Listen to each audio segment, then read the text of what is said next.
Maybe when you hear media, you think about mass media and news and journalism. In today's digital world, media has a lot of meanings, but today we're really going to be focusing on media as a medium, as a way to tell stories, to convey a message, and even to build a brand. And so, with that being said, I'm really excited for you guys to hear from our panelists from the team of Coasis Media. Definitely take this as an opportunity to ask questions. We'll have some time at the end for that. And for now, we'll go ahead and get started. I'll let you guys introduce yourselves, give a little bit of your background, what led you to media, and your current role at Coasis. Awesome. Hi, everyone. Again, thanks so much for being here. My name is Christy Kay. I am co-founder and director of operations at Coasis Media. What got me into media in general was a love for art and self-expression. It started as drawing, painting, went into digital, and from there I found myself kind of in the realm of that marketing and media where art met marketing. And my name is Noel. Thank you for coming. I'm also co-founder. I co-founded it with Christy, and I'm a director of photography. And I started out doing residential things like couples and couples weddings and all those things that your family hires you for and volunteers you for. But then it just grew from there because I didn't want to just I didn't want to end there. I wanted to do things for clients and businesses, and so I ventured off and am where I'm at now. Hello, my name is Darren Abate. I'm a partner and director of video production and post-production. And I got my start originally as a photojournalist. I've been a news photographer for almost 30 years, and from the beginning I transitioned also into video production and news videography, color correction, grading, and pre-press, and now I'm here.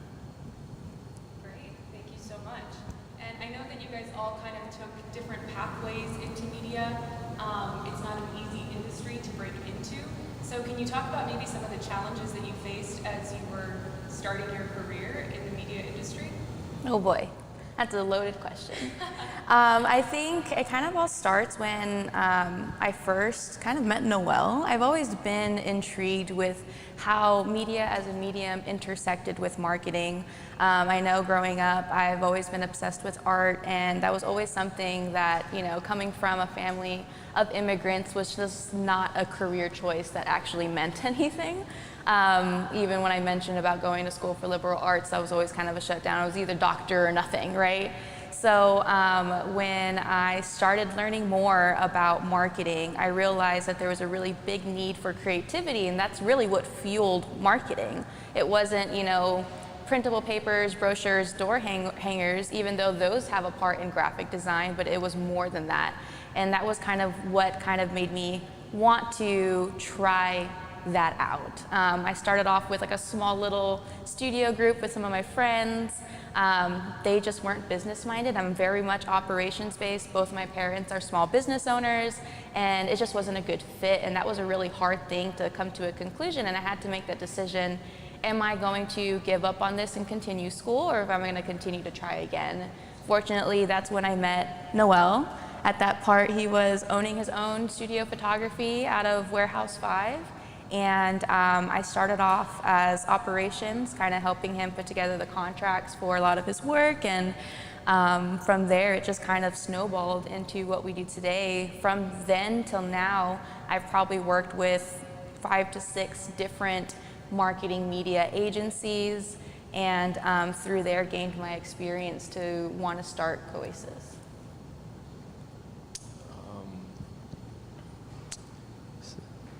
Mine's a little, I mean, it's not as in-depth as that. I got into media because I am, as you can see now, I have a hard time articulating my words and feelings and all that, so I found it as a form of expression. I also play music, and so that's also like an outlet for that, and so I kind of feel that what I can't speak, I can show. And so that's kind of how I got started into it, and I've always wanted to learn how to draw. Wasn't patient enough to learn how to draw, and so I just was like, maybe I can, you know, take pictures. You know, I wanted to draw that, but I'm not patient enough to actually, you know, sit down and, you know, draw it. So I was like, I can take pictures, and so I got into it like that, and I ended up loving it, and then from there it just snowballed. I, you know, started to hone in my craft and, you know, do families and things like that, weddings, and then partnered up with a friend of mine, and that's how we moved over to Warehouse 5, and so we met Christy, and Christy helped out a lot with kind of structuring a lot of the things and filling the gaps of, you know, the important things that were missing in like paperwork and admin and things that I didn't really think about, nor did, you know, my business partner. So that was a huge help, and all the mistakes and things that we learned now we implement here with Coasis, and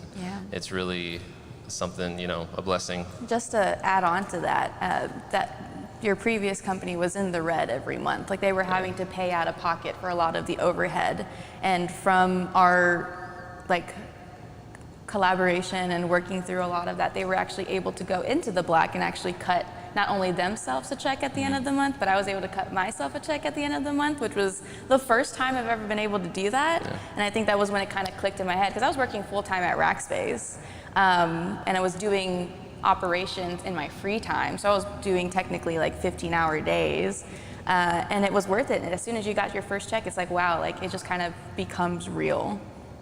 Yeah, exactly. Speaking of real. When I got my start, there was no digital yet. You know, I decided I wanted to be a photographer, a photojournalist when I was going to school at UTSA as a music major. And one day I took my dad's old camera to school and spent the day cutting class and taking pictures of the weird architecture at UTSA. And that was literally the day I put down the horn and picked up the camera. And back then it was all film. There were no digital cameras yet. There was no internet. There were no cell phones. And so if you wanted to learn stuff, you had to go to a library. You know, there was no digital media. It was all print or TV. And so the challenges that I faced back then, I didn't know they were challenges. You know, they're challenges compared to now. Was back then the progression curve was much flatter than it is now. I'm envious of people in their 20s now.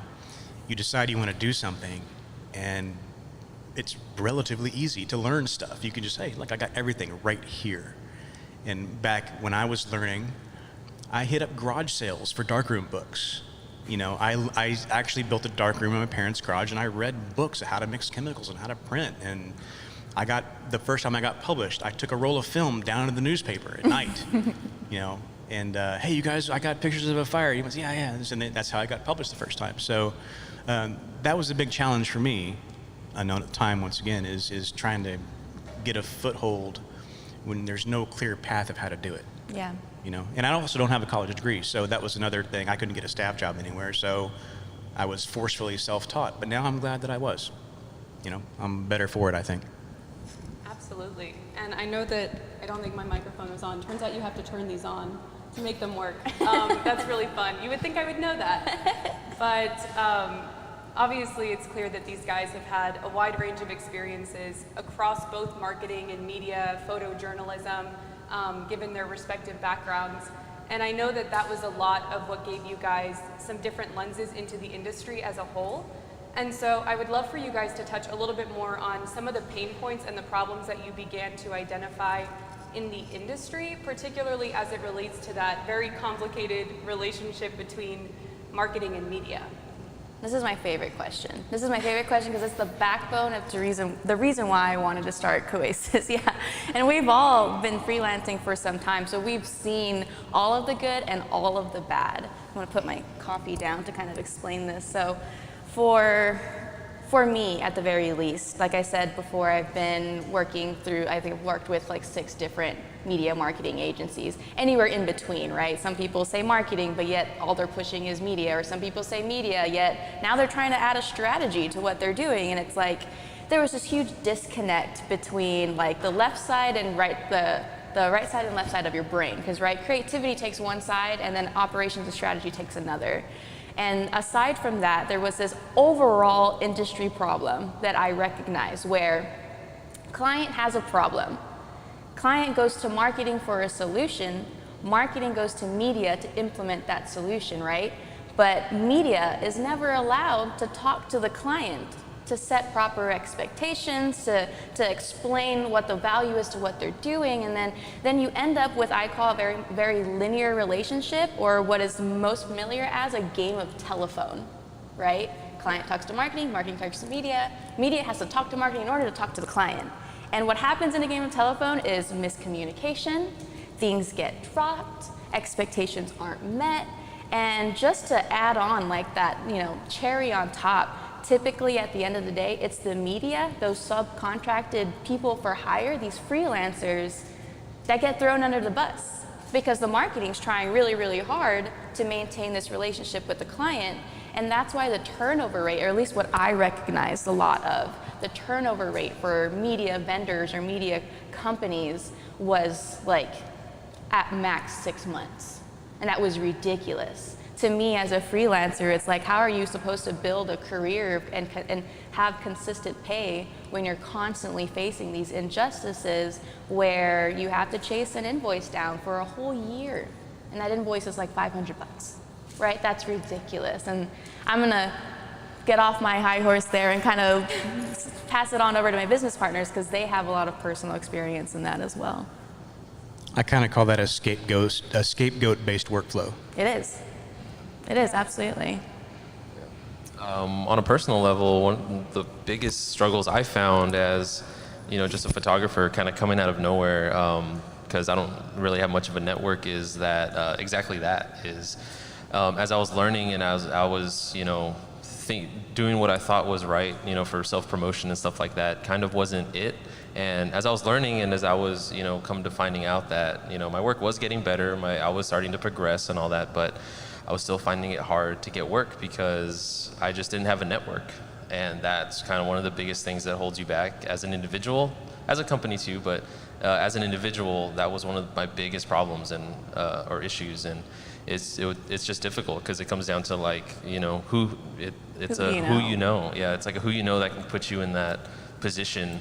Whether or not the product comes out good kind of kind of a down the line kind of thing, which is unfortunate that, you know, quality is still up in the air even after you have the opportunity. But it's like that was just one of my biggest struggles, was kind of not having a network and trying to find it. And it's not like you didn't have an access to it. Can you talk a little bit more? And I'm sorry. Oh no, go on. Go for it. Because I know, you know, you were surrounded by people in that network, but when you tried to kind of go into it, it was just like roadblock after roadblock. Right. So the network I thought that I was kind of supposed to be in to get the work wasn't exactly the case, because it was with a lot of older-minded media contractors, which they aren't too keen to having new people come into their world and kind of, you know, start to think that now They're training competition. Yeah, they kind of see it more so as like, why am I going to train or expose this up and coming, you know, photographer, because that's just going to create competition for myself.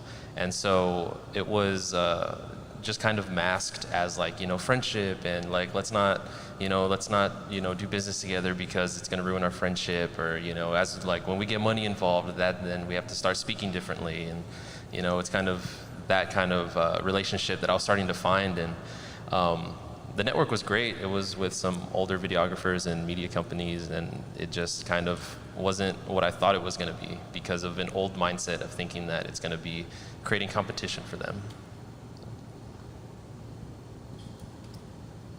One of the things that's that I see has been a big problem, especially during the transition from analog to digital, was that, you know, back in the day, you really had to know what you were doing to make a picture. Yeah. You know, Yeah. to shoot video. If you didn't know what you were doing, you were going to get garbage. But then digital came around, and eventually everybody got a camera. Now, the early digitals were not that great, but now they're great. Yeah. And so you don't have to know the technicals to make a good picture. But the problem is, a problem is that a lot of people, and I'm gonna use the term media buyers. There's a whole group, everybody into the term media buyers. Media buyers, eventually, they started saying things like, oh, we got a digital camera, we're just gonna do it ourselves. You know, and that kind of snowballed. And nowadays, a lot of media buyers don't know what a good picture or a good clip is supposed to look like. You know, they don't know, they maybe don't know how to tell the story the best way or most efficiently, or as well as it could be told, because A, they haven't taken the time to learn how to be a storyteller, or B, they haven't had someone, and this is very important. When I was young, you need to have someone more experienced than you critique your work, tell you, show you what you're doing wrong. Mentorship. If you have someone like that, then your learning curve goes up. You know, and so for me, and a lot of photographers and videographers in that time, like especially the early 2000s, folded because they couldn't get the work because everybody was doing it in-house now. Yeah. And settling for a lower quality product. And for me, in my particular scope, that's been one of the biggest challenges as far as staying in business into the future. Yep. Yeah, I think you guys brought up a lot of really great points, kind of attacking the issue from different angles, whether that be just from, you know, from a business standpoint, are you in the business of marketing or media, and what does that actually mean as a freelancer, some of the challenges that you may face trying to do freelance photography or any type of creative work, and then even just from the technological perspective, right? Like, what does having access to technology, to a camera on your phone, all of this stuff, and all of these social platforms and distribution channels that we now have, how is that changing the quality and the value and the way that people perceive it, particularly media buyers? And so I think it's great that you guys brought up those points, and I know that based on some of those different issues, when you guys kind of came together and decided to start your own company, that these were some of the things that y'all wanted to address. So how about we start by you guys just telling that story? You know, you guys were running in the same circles. I know that you touched a little bit about you meeting Noel and how that influenced your trajectory. So how did you guys kind of meet and decide, hey, let's start a business? It's so funny. It was honestly by chance, honestly. Warehouse 5 was where all of our suites were located. Warehouse 5, just to give a little bit of context, is right in between UTSA downtown to St. Mary's on the west side. We absolutely loved that building. And I know Darren can speak on his part, but Noel had his suite there for a good like two going on 3 years. When I met you guys. I was upstairs. Yep, and then from there we kind of hopped from suite to suite. We always passed by Darren and his friends and crew, and there was other media production people there as well through the hallways, and it kind of became more so just a fun environment. We all became friends first before we decided to do business together, and we liked each other. We were all very different. I loved all of them, respected all of them for their experience, and no one's perfect. You know, we all had to kind of really fit into each other, you know, and kind of we just would hang out at Darren's suite. My place was the hangout. Yeah, you were the hangout spot. I don't know if he hated it or loved it, but we were always there. I enjoyed the company. And it was just like a really nice, it was like a chaotic energy, but it was synergetic. And I think, Chaotic good. yeah, Chaotic good. and I just thought it was fun, and you know, we would just hang out and talk, and that's kind of where I heard a lot of the quote unquote horror stories. I'm gonna quote it as that, because I just thought these injustices that they would, you know, share, because a lot of the crew had been in media production for nearly 20 years or more, was just like, it wasn't fair, and I'm going to use that word fair. It wasn't fair, all of the things that they had to deal with as freelance media production professionals, because they were professionals. When you've been doing something for 10 plus years, and yet you're still having to debate your value to the people who are hiring you, like, to me that was really ridiculous. So it was just kind of like a safe place for all of us at Darren's suite. As chaotic as that suite was, we all just kind of fit in. Yeah, no, when we met, I used to bug Darren. He used to leave his door open, so that's why I would just go in there. And so when I would come in from the parking lot, I would see if his door was cracked. So obviously if it's closed, he's not there. If it's open, he's there. So I would just go in and I would just talk to him about gear. I didn't talk to him about, you know, work or, oh, hey, how do you do this? Or what's this on your table? It turned into, hey, what's this on your table? But at first... Just to build a picture, my space was mountains of just photo and video gear. It was complete chaos. Yeah. So there was a lot of stuff it was a big conversation piece. Yeah. To quote it, if you've seen Back to the Future, it was Doc Brown's garage. If Doc Brown was a photographer, that would have been his garage. I wish we had the photos and we could pull up Oh, yeah. the before and We the documented all of it. Oh my goodness. Yeah, but no, that's how Darren and I, just because, I mean, Darren looks kind of intimidating, and so People say that. I don't know why people say that. He's a big teddy yeah, no, so bear. I would just go in and we had something in common. Oh, hey man, we like knew through common friends, and so I was like, hey man, you see this camera coming out? What do you think? Oh, it's cool, whatever. And then we'd go on about our day, and but that's how, you know, Darren and I got to know each other, and then in that, Christy started to come along because we, you know, we'd all drink seltzers after work. I'm just going to be blunt about it. Yeah. That place was great, but when the pandemic hit, like almost all of my work was either event coverage or pro sports, you know, and all that stopped, you know. For all of us, really. Yeah, and so it got to the point where I couldn't keep the space anymore, and so I had to leave the warehouse. I liked it there a lot. It had a lot of personality there, and then we all just kind of regrouped and pooled our resources and got a space at Fine Silver, and a space we love. That place is awesome. Thank you. It is. I can attest to that. It is a really awesome space, and you guys should all come visit at some point. But no, I think that it sounds like when you guys came together, you guys, like you said, you had developed a friendship. You guys kind of already had this common thread of having worked in the media marketing industry. So actually, during the pandemic, almost out of necessity, it sounds like, you decided to rally, you know, take the leap of faith and start this media company, Coasis. And so I know that just based from a business perspective, you know, obviously there was a lot of considerations, but I really want to touch a little bit more on some of the things that you guys focused on culturally and what was important to you to think about in the process of developing and growing this business. I think what's really cool about the three of us, besides the fact that we're just cool people, I joke. what I think is really cool about all of us is that we bring something to the table. All of us are experienced and good at things that each other aren't necessarily good at, right? Or what we don't really love to do. And you know, I think that in itself creates a really nice like synergetic partnership, and it's never going to be a conversation of like my value is worth more than this and so on and so forth. Like the way we even built out our pay structure is even and across the board, because we understand that each and every one of us brings something to the company overall for its success. When we started Coasis, I mean, as you guys can kind of get at this point, like, yes, I'm very much operations based, but I'm also very compassionate about this trade, because at the end of the day, media is a trade. And kind of alluding back to my parents, them being small business owners, you know, my dad was in the union for air conditioning for like 10 to 13 years, and I've seen him go through a terrible experience where the union didn't have his back.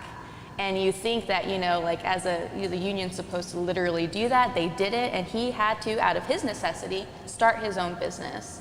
And not saying that that's, you know, kind of where we fell in, but because most of it was due to the pandemic. But it was kind of just frustrating to understand that there was a lot of things that just were happening that made the overall experience of a freelancer quite terrible. And it kind of alluded to this like necessity where you had to have like thick skin in order to be a media production company. And although that does in turn have its place for it, everyone should have a little bit of thick skin. It's business, right? I felt that I wanted Coasis to kind of be that safe haven. I wanted it to encompass that environment that we built in Darren's suite just by chance, right? And so overall, like what I've tried to really hone in on for Coasis Media was making sure everything was fair and just, making sure communication, not just to the crew, but to the clients was absolutely clear. You know, a big part of what Coasis Media brings to the table on the client and consumer side is we don't have that telephone game of a relationship. Full transparency. Yeah, we close it, right? We're there from the start of the conversation, and if we're not there from the start of the conversation, we make sure we have that place to explain, at least to the marketing side, if anyone, what it actually takes to produce the media that they're asking for, to make sure they're not giving expectations to the client that we can't meet. And you know, we've been a business for a little over a year now. We started it at Warehouse 5, and at the beginning of this year moved into a 2,200 square feet studio/office that we poured so much time into. Yes, thank you so much. It is a second home to all of us. Yeah. It's so comfortable that Darren can play video games at the end of the day. And I do. And it's nice, right? And I think we have like really channeled in that really inclusive environment and made sure that our clients kind of felt the same way through any experience that we have with them, collaborative and or subcontracted. Yeah, and speaking of culture and all that stuff, kind of speaking as like on my end, I really didn't like going on commercial sets and things like that because they weren't fun. You know, you think about when you see BTS photos or BTS videos, you think like, oh man, it's really cool. You can see everybody doing their job and this and that. But when you're there, at least for me, like a younger guy in it that isn't as experienced at the time, it was like it's really ugly. It's stressful. It's ugly. It's hard, and that environment is incredibly toxic. And it's something that you can get tired of really quickly if you're not passionate about it. And it becomes a job at that point. Yeah, it becomes a job that you can't wait to leave. And one thing that, like, when Christy and I had this idea for, you know, Coasis and actually putting culture in the forefront of things is that, you know, when you're on set, it should be fun. Like, you're making pictures and videos and you're creating. It should be fun. It shouldn't be stressful.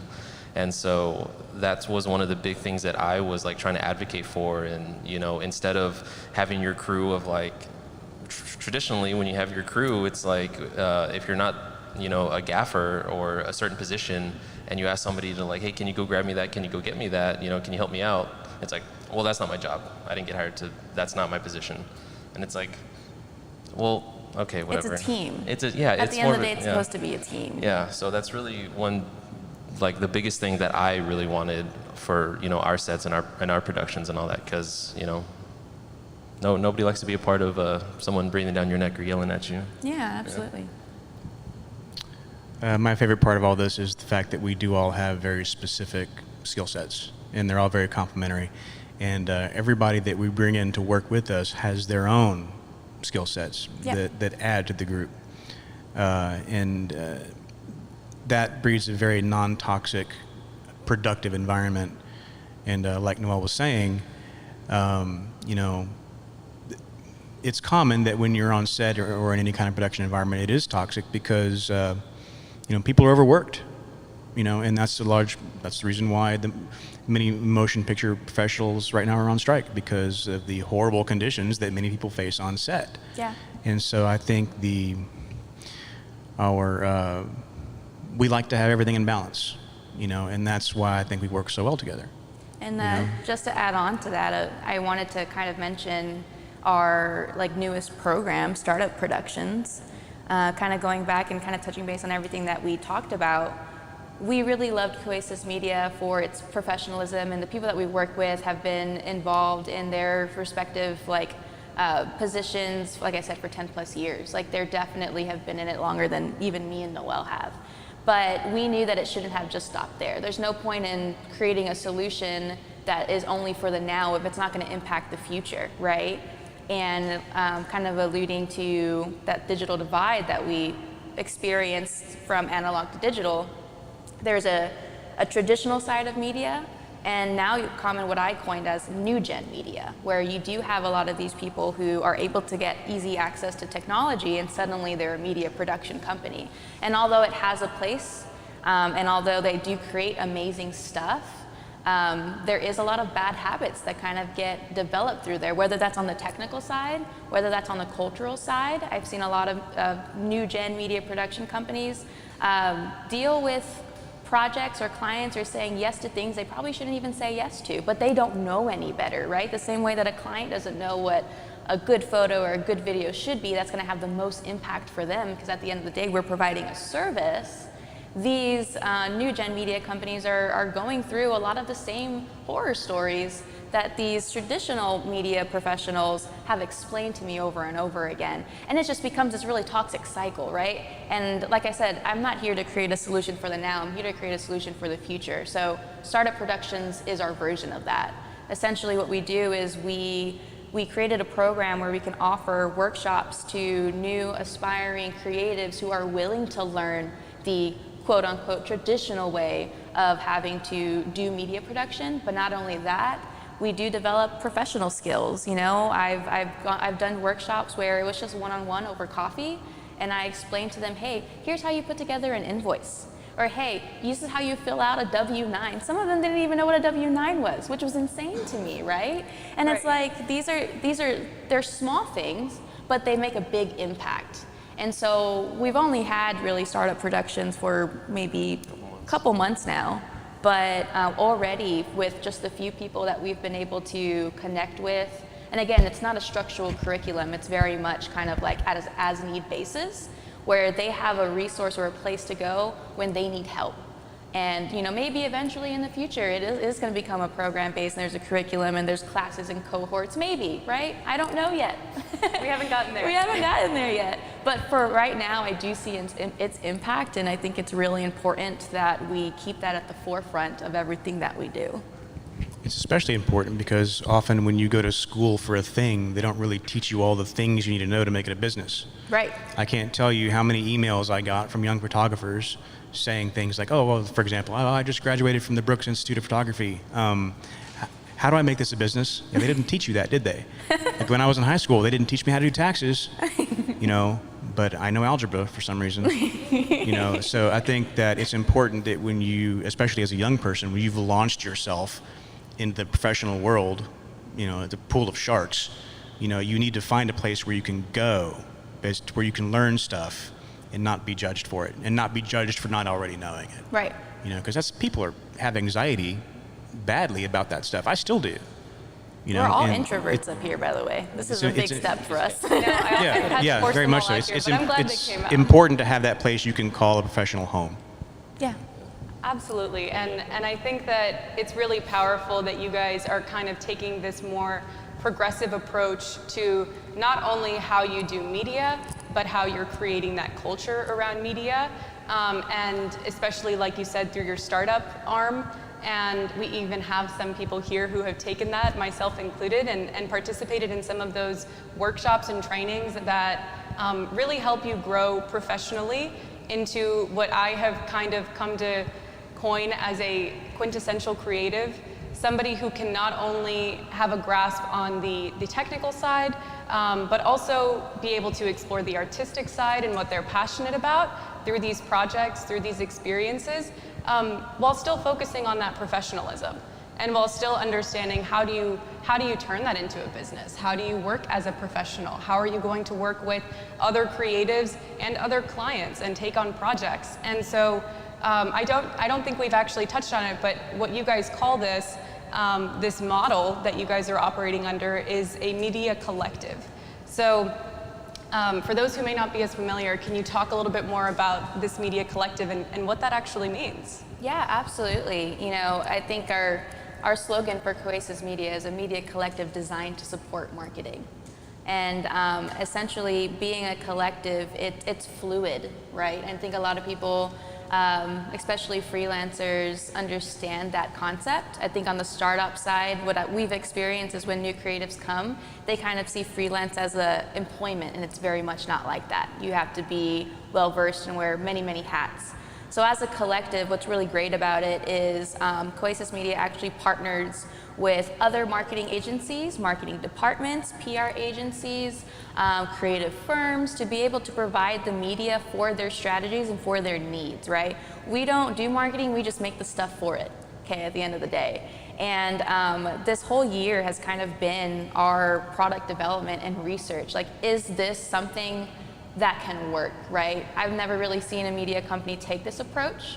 Like I said, we only work with clients who have their own marketing department, because we're never wanting to work with a company who doesn't have a strategy or purpose for what we're creating. Because again, we are artists and we are freelancers, and we truly value what we provide as a service, and we want to make sure that if I'm going to take a picture and spend, I don't know, like 3 to 5 hours editing it, because it is a photo illustration at that point, right? That it's not going to be posted to Instagram and never seen again. That's frustrating for me as a creative. And so again, as a collective, we're really able to match crews and people to these clients to meet their needs, not only make sure that their needs are going to be produced and it's going to be a wonderful product, but also that the experience and that the people that are on the crew really value what their overall mission is, because that again changes the whole dynamic of it's not a job. I'm not just here to show up and press a button and pack up and leave. No, like I actually truly support what you guys are trying to accomplish. I support whether it's a small business trying to go to that next level, or I'm a nonprofit and I'm trying to submit a video for a grant of $100,000. Both of those, I know from little to big, are just as impactful to the client and overall the community. And I think that's the really great part about the collective, is that we can actually manage that and take a lot of that like HR type stuff out of the way too. Because now you're not dealing with 10 different creatives W-9s and having to write 10 different checks. But if it's all filtered through Coasis, it's one W-9 and one check. It makes it so much more simpler. And that's kind of the more operations side of things. The vendor management side that you guys get to do internally. And just to add on, I'm sorry, I don't want to take too much of y'all's time, but something that I thought was really cool is when we created Startup Productions, one of our biggest fears is, did we just create competition for Coasis Media, right? Did we just create something that's going to cannibalize all the work that we're going through Coasis Media? What actually ended up happening through this year, again, of research, is that organizations have been able to use both arms simultaneously.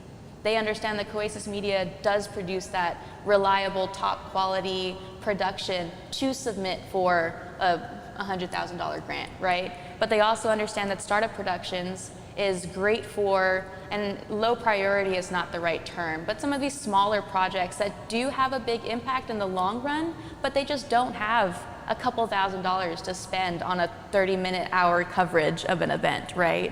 And so now you have this really awesome synergetic partnership between aspiring creatives, which we always have a 1-to-1 ratio, a working professional and what we call associates, and then also being able to provide that top quality stuff that Coasis Media as professionals can go ahead and hone in on. And I think that part was a surprise, but a blessing, you know?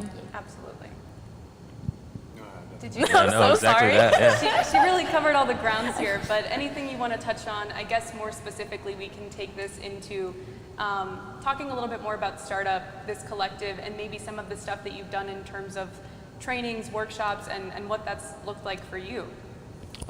Yeah, definitely. It's for sure something that I enjoy doing, and what it is kind of for me is providing something that I wish that I had when I was starting.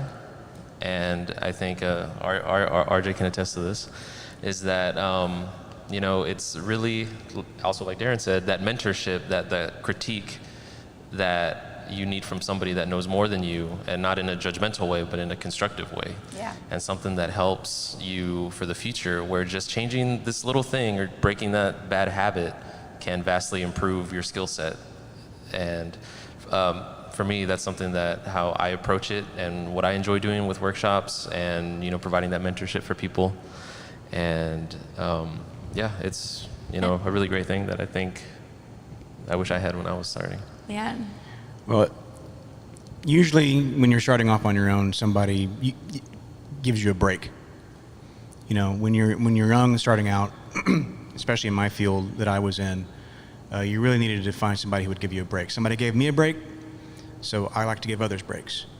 And especially when you're young, you have the impression, or it's been ingrained in you, or you've flat out been told that you have to know everything. You can't ask questions. You have to know everything. If you don't know everything, then you look like you don't know what you're doing. That's not true. And I think that any young person who wants to do a thing, if they can admit to themselves, I don't know everything, I can ask questions, and I need to find somebody to learn from, and I can take constructive criticism, then that's the people we like to work with. Yeah. We like to give people breaks so they can follow their dreams just like we've been able to follow ours. Yeah. And it's funny because, like I said, all of us add something to the table, and you know, Darren's experience and network, and you know, he houses a lot of decisions on the production side for Coasis. Like when we are at productions, we go to Darren and be like, what do you think is the right thing to do, and we'll do it for him, right? And I think we've worked with Darren enough on like high-end, bigger projects that we can set up a set in like less than 30 minutes, just us two, right? And it's just like, we can teach this. We can continue to make this into something that is like secondhand knowledge, and it's so beneficial, like Darren said, to the overall like experience and learning of these associates or creatives who are just wanting to really be a part of production and media as a whole. And I think that you guys have touched on, you know, the way that you guys are creating that culture, which excuse me, I think is really powerful, and is going to have a huge impact in the future as well. And I think that a big cornerstone of culture in general are these values. And these values that you have personally, and that you then translate into the way that you operate as a creative, working with other creatives, and just as an individual working with clients and as a business. So I'd love to hear from you guys some of those values that you hold personally, that you integrate into your work, and kind of carry through your mission at Coasis. Oh, absolutely. There's quite a few value points, and I think everyone has like their ones that they really hone in on. I think for me, really is respect. I think that's a really big one. Yeah. Not even on the beginning creative side, like a beginning creative, but even on the professional side. You know, I like if you've been in the industry, whether 5 years, 10 years, 15, 30, it doesn't matter. There always needs to be respect. And I think when you're starting off, young person wanting to be in the media industry, you kind of think you can't say no, right? When you're faced with clients that maybe already off the bat don't really value what you're offering them, right? Or they're putting expectations on you that is just unrealistic. And I think, yes, that goes on the value side, but it really comes down to you obviously don't have a respect for what I'm offering. And I've heard horror stories where they even don't have respect for the person that you are, right? And that's, to me, is like, it's hideous, it's ugly, and it's not something I want to continue to breed. And I think a part of building those values is making sure sure that all of these creatives, whether new or experienced, right? They deserve respect, not just going towards them, but outwards, right? The way you talk to clients, the way you work with other crew members.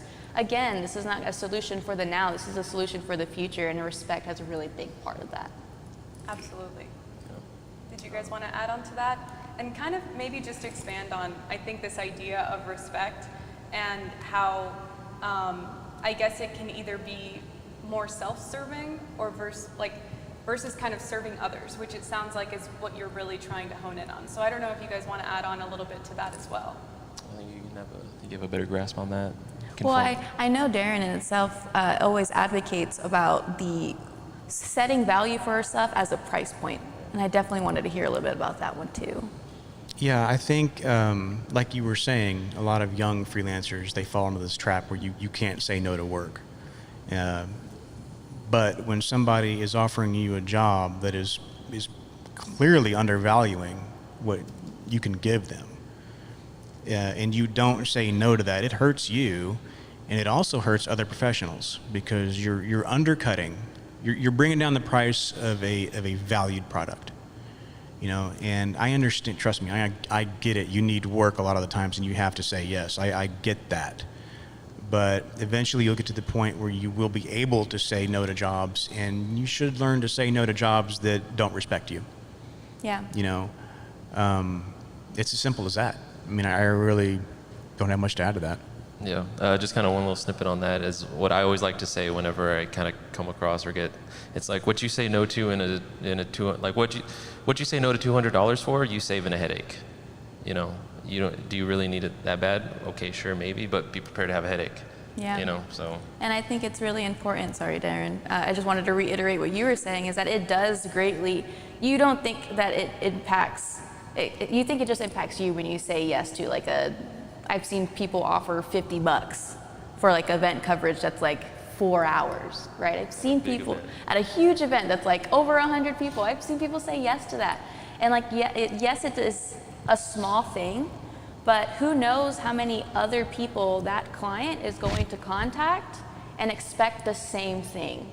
And that's something we ourselves always have to kind of, again, going back to bad habits, it's not just on the creative side, it's on the client side, and kind of educate them, hey, this is what you're asking for, this is how much work goes into it, this is what the actual value that we'd like to place on it, and understand that even then it's the lowest it can be, right? Like I'm not gonna do this for any more than that, and if you go to anyone else, you're probably gonna see things that are even higher, right? But it goes back to education and making sure they understand what they're asking for, because sometimes it's not just because, it's because the client just doesn't know.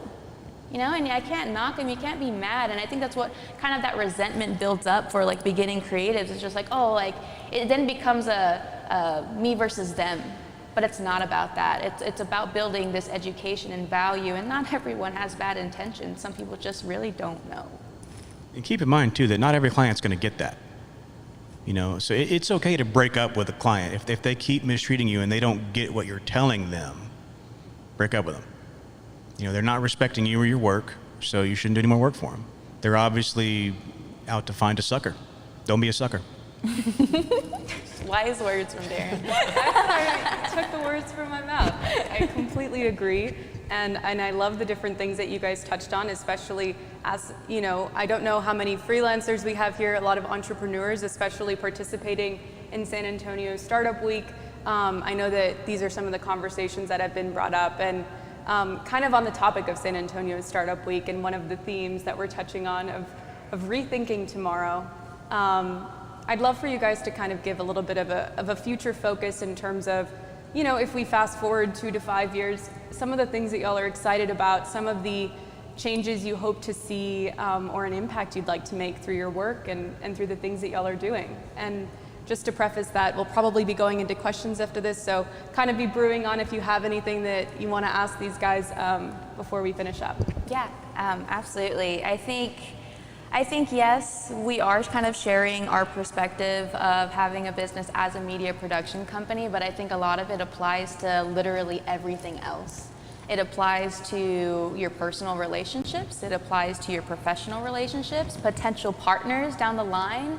you know, investors, employees, everything. You know, I think like values are universal, and there should always be a realm of respect. There should always be an understanding of value. There should always be transparent communication. You should be comfortable confronting, right? Having those talks. That's a really big part that I see. Even myself, still have problems trying to do. I have to like kind of like rehearse in my head, how am I gonna have this conversation without having them feeling attacked? Like I don't want that to be the thing that goes on for some time. And I think when it comes to, you know, rethink tomorrow, the future and things like that, I know we have a cultural mission that we're trying to shift in the media industry, but I think that it applies, like I said, everything else. And I think if we could just overall respect each other, value each other, I think if we, you know, communicate is a really big one in a way that that everyone understands, because everyone has different forms of communication. Those are all things to be mindful of, and I think for anything that we do today, tomorrow,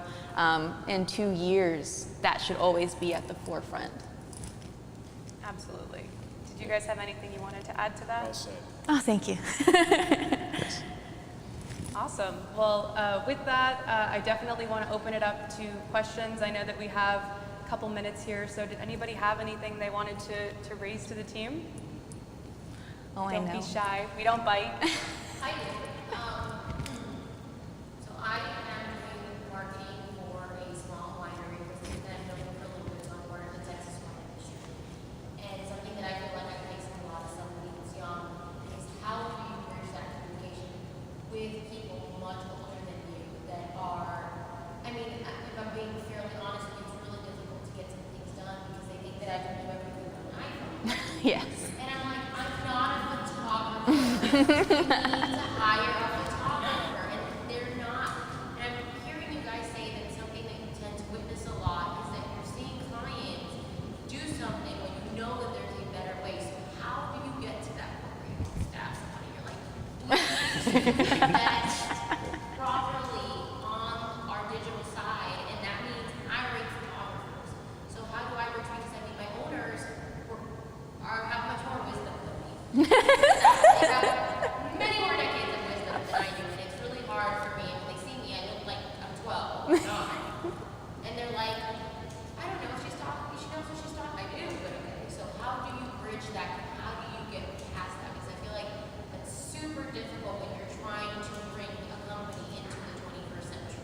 I can go on for like hours on that topic, but I'm gonna let you guys have your snippets if you have anything to add on. Briefly, then you can take over. Okay. As an older person, I also do everything on my phone. In my head, I'm still 25. Mm-hmm. You know, I have the gray hair, but in my head, I'm still their age. You know, it wasn't that long ago, according to me. You know, so a lot of the times, realize that there may not be as much of a gap as you think there is in knowledge and experience. A lot of people, my age and older, a lot of us know that we don't have the exposure to modern or contemporary media. I don't know how things work a lot of the time, as far as especially social media. I'm a hardcore introvert, so I shut it down, man. If I'm in my editing suite and I'm working, you know, I don't want any interruptions. When I get home, I don't want any interruptions there either. So I shut it down. But realize that you may not have to go as far as you think you do to talk to people like that, because a lot of times they realize there's a difference there as well, and they want to learn from you just as much as you want to learn from them. So just keep that in the back of your head. Did you have anything?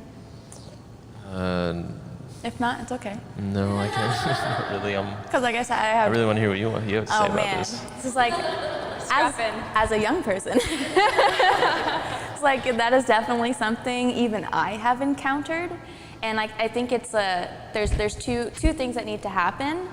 There's probably a plethora more. I'm never going to say I'm an expert in all of this, but this is based off of my experience.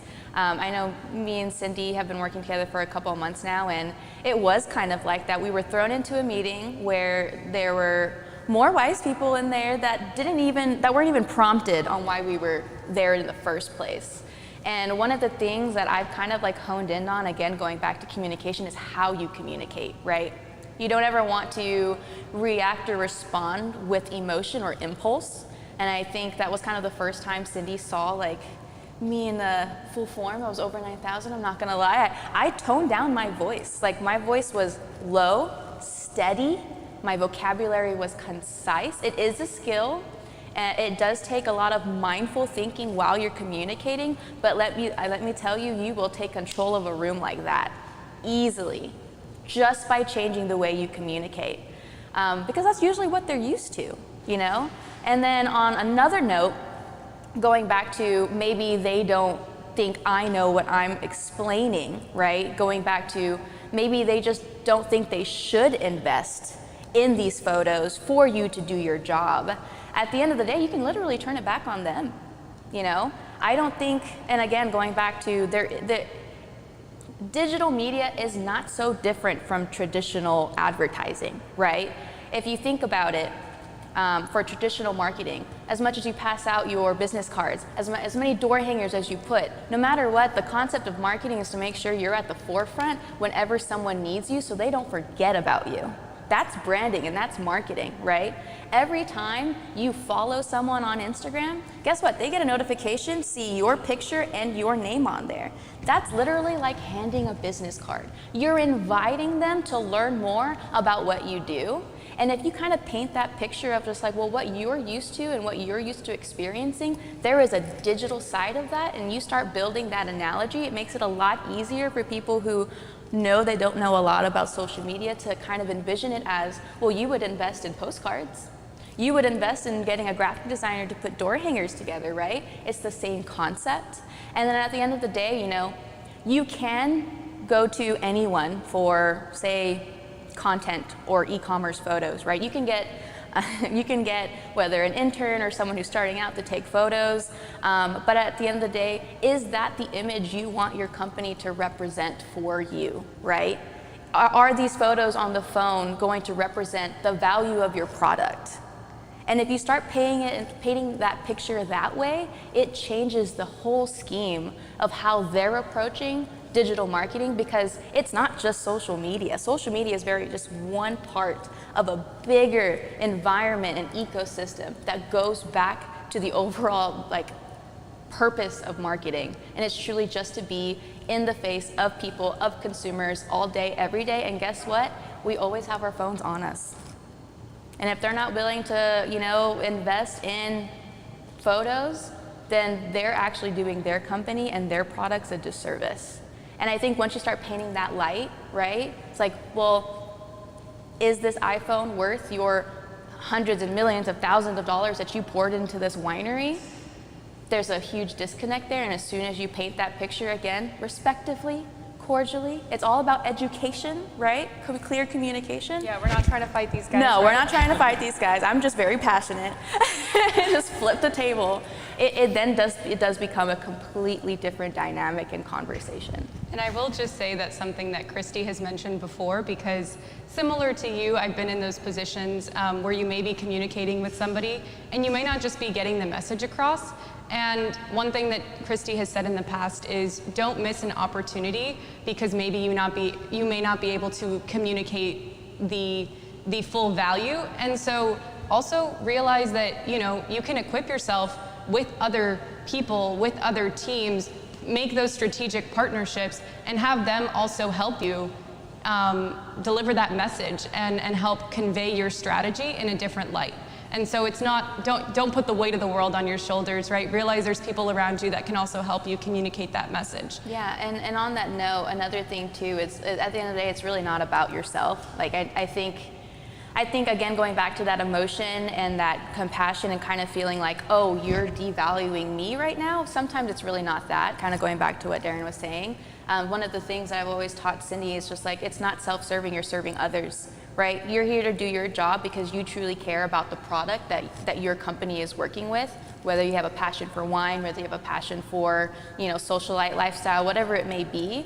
It's always about what's good for them and what's gonna benefit them at the end of the day, because that's the overall mission, right? That's what we're all trying to accomplish here, especially if you're doing social media or if you're making content for a company. It's always about serving others. And I think if you actually talk and communicate in that angle, it makes the conversation that much more easier. Thank you for your question. That was a great question. Did anybody else have anything they wanted to add? Go ahead.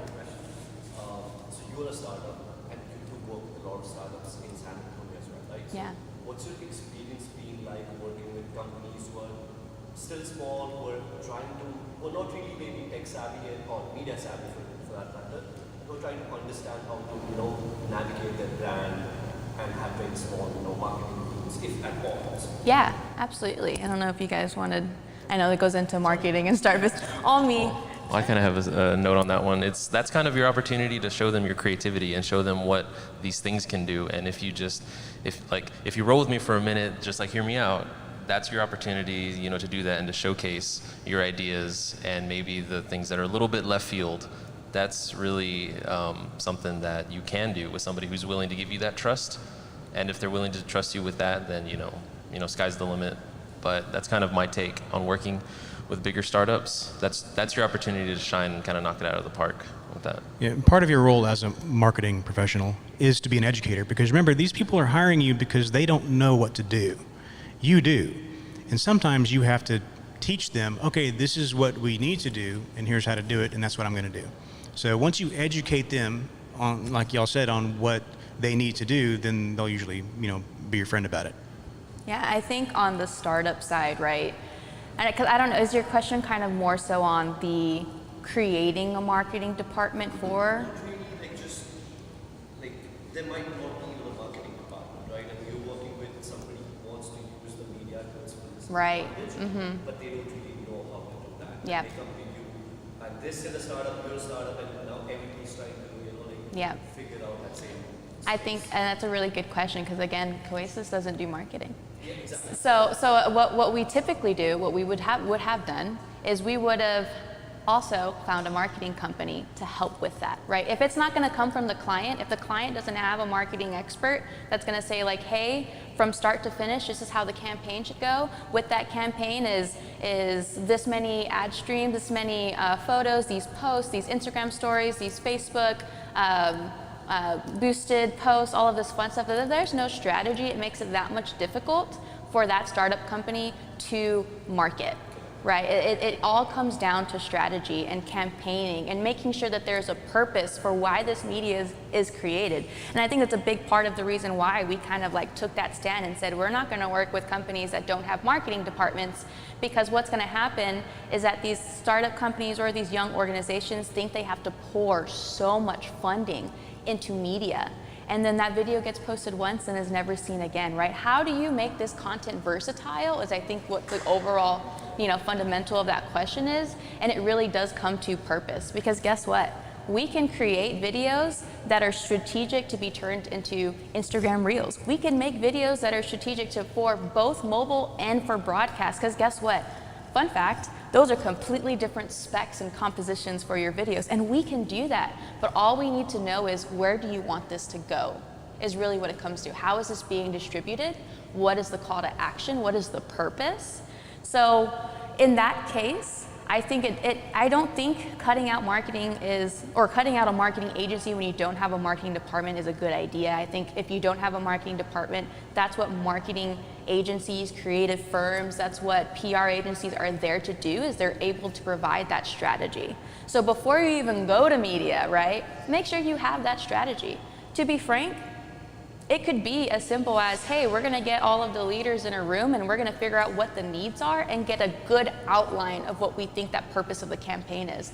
That's already 10 times more efficient than thinking you need 20 different videos and like a whole plethora of an archive for content, and you just continue to pour money into it. And I think that's a really big pitfall that startup organizations tend to fall into, is they pour into media when it's not a media problem they're trying to solve, it's a marketing problem that they're trying to solve, right? And again, I can go into even how sales plays into that dynamic, but I don't want to take too much time. But I hope that overall kind of like answers your question. I think it touches on just knowing your needs, having a strategy, and really keeping purpose-driven media and marketing in mind, and understanding how all of those marketing, sales, operations, media, they all intersect on different levels. So I do want to be mindful of time. Dax, I don't know if you can give me a time check.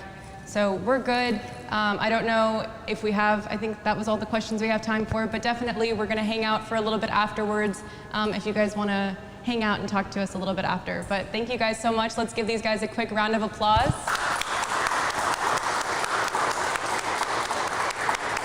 Great, thank y'all. And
Good afternoon, everyone. Welcome to our Startup Spotlight session with Ashley Bird of Blooming with Birdie.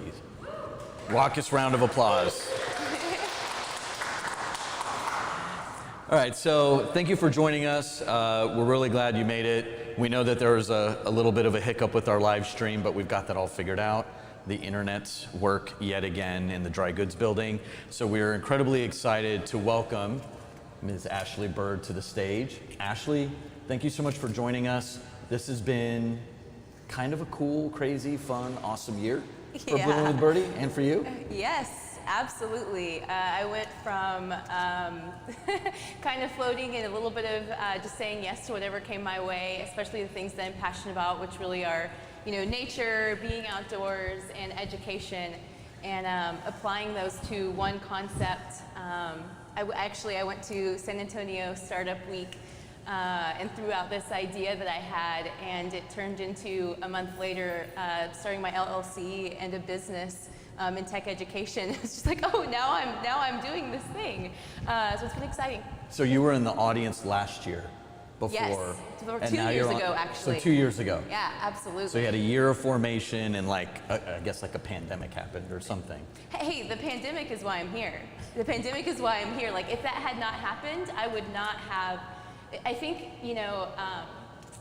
I hesitate to say that the pandemic was, let me just back up. There are good things that came out of the pandemic, and I think one of those was this big stride that we took when it comes to our digital, the way in which we share information virtually and digitally, especially in the realm of education. And so, being at the forefront and a pioneer in that, how we're going to solve this problem was really kind of what I did. I was like, okay, there's a problem here. We need to be able to educate our children in a high quality way that's really safe. And how are we going to do that in a way that's not just, I love technology and I love VR technology.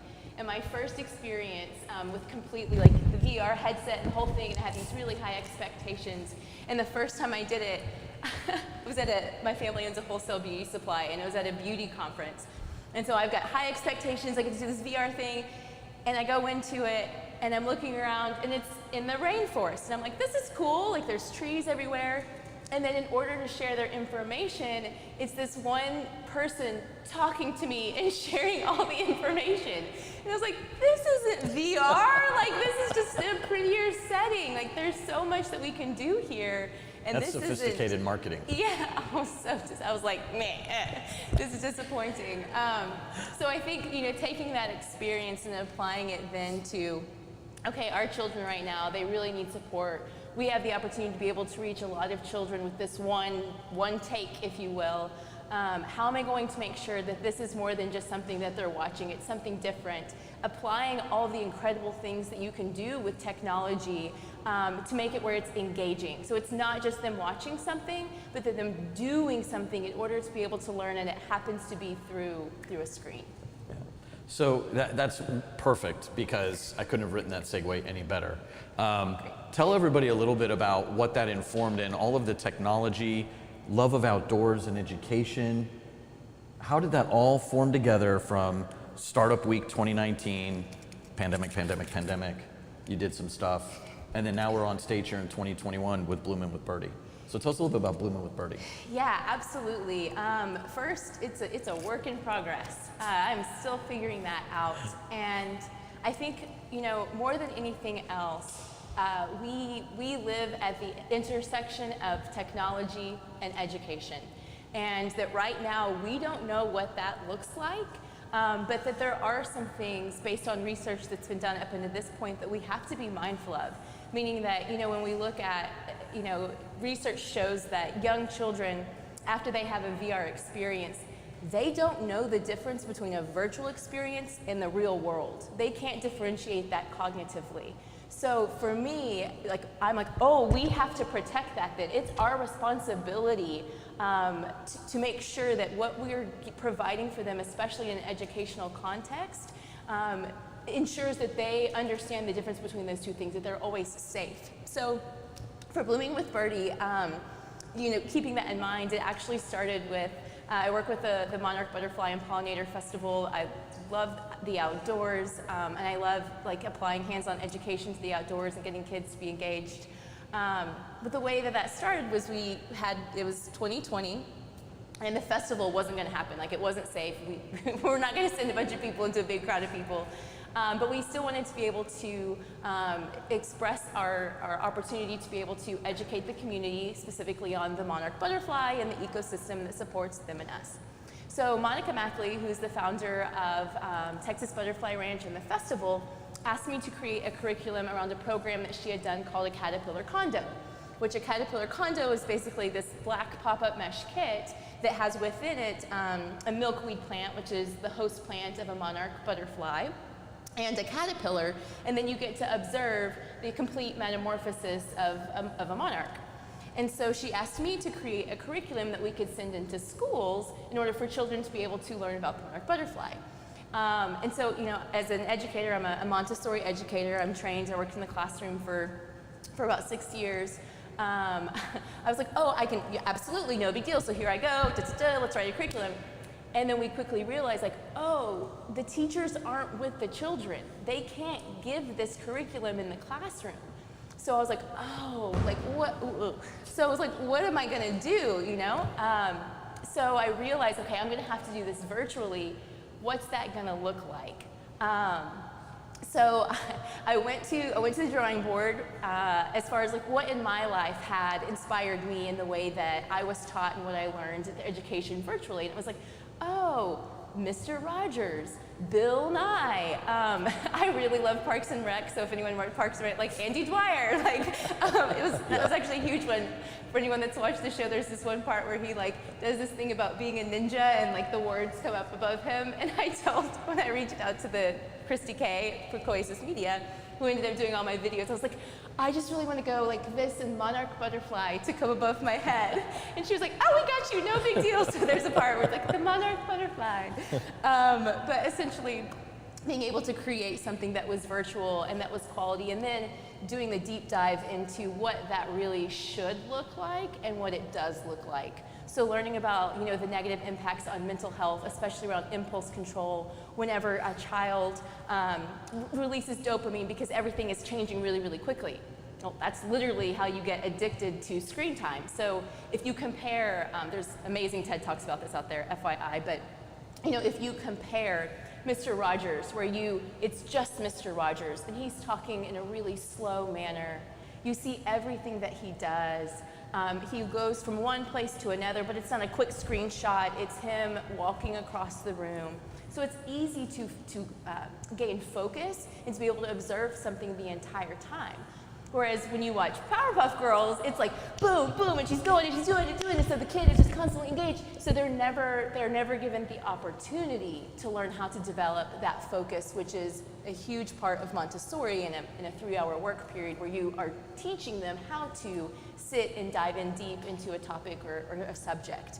So applying those concepts to the videos and the curriculum. And then also fully, recognizing it's not all Mr. Rogers. Like if you put a kid in front of Mr. Rogers right now, I love him, but it's a little tricky because you can't go from Powerpuff Girls to Mr. Rogers and expect them to stay engaged the whole time.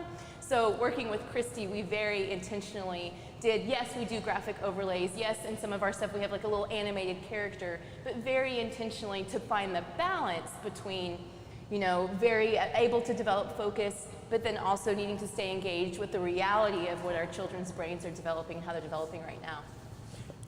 I personally love that. I think that is really filling a gap inside of that edutainment, because it's, again, we see screen time creeping up more and more and more, and no matter how parents say it, they have to resort to kind of like that as the last grasp of sanity at the end of the day, or like they're gonna eat dinner if I just put the iPad in front of them and just let them be entertained for like 5 minutes of sanity so we can eat. Absolutely. I think it's really great that you found a way to not only bridge your personal passions and experiences, but also do it in such a way that it's creating real good.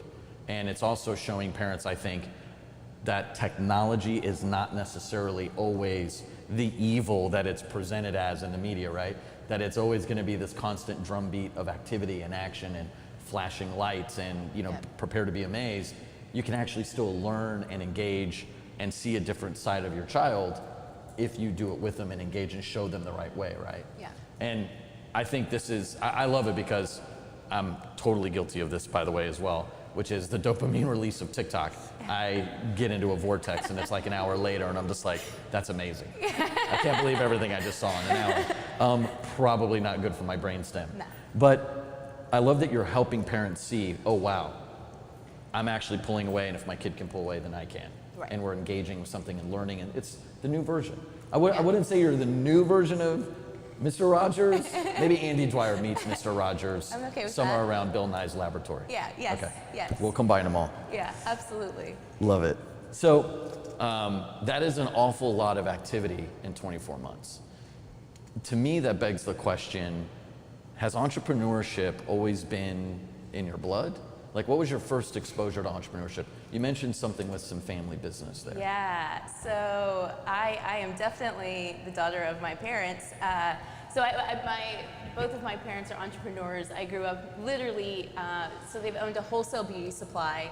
And so I literally grew up in a business. And then my dad also had various businesses. So we had a video store at one time. Like, we always had the main, like, wholesale beauty supply that was our staple and has contributed to our livelihood my entire life. But then also other various things. So I would watch startup from start to finish. At one point, he even did something with like telephone booths with credit cards, but it happened at the same time that cell phones came out. So it ended up being a horrible investment. But it was really cool to watch him ideate and do it, and, you know, helping him go set them up, you know, all of the things. And then also, you know, participating whenever I feel like I took the path and felt like figuring out my career of like everything I don't want to do, and recognizing fairly quickly that, you know, I have to do something that really aligns with my value system. Like, if it's not something that I feel like contributes to the greater good or is having a positive impact on people, then I'm not inspired to wake up and go do that thing every day. So finding those things that align with my value system became really, really important. And then also just the opportunity to be the decision maker and be able to be creative, and that there's no one that's going to tell me that that idea is wrong or bad.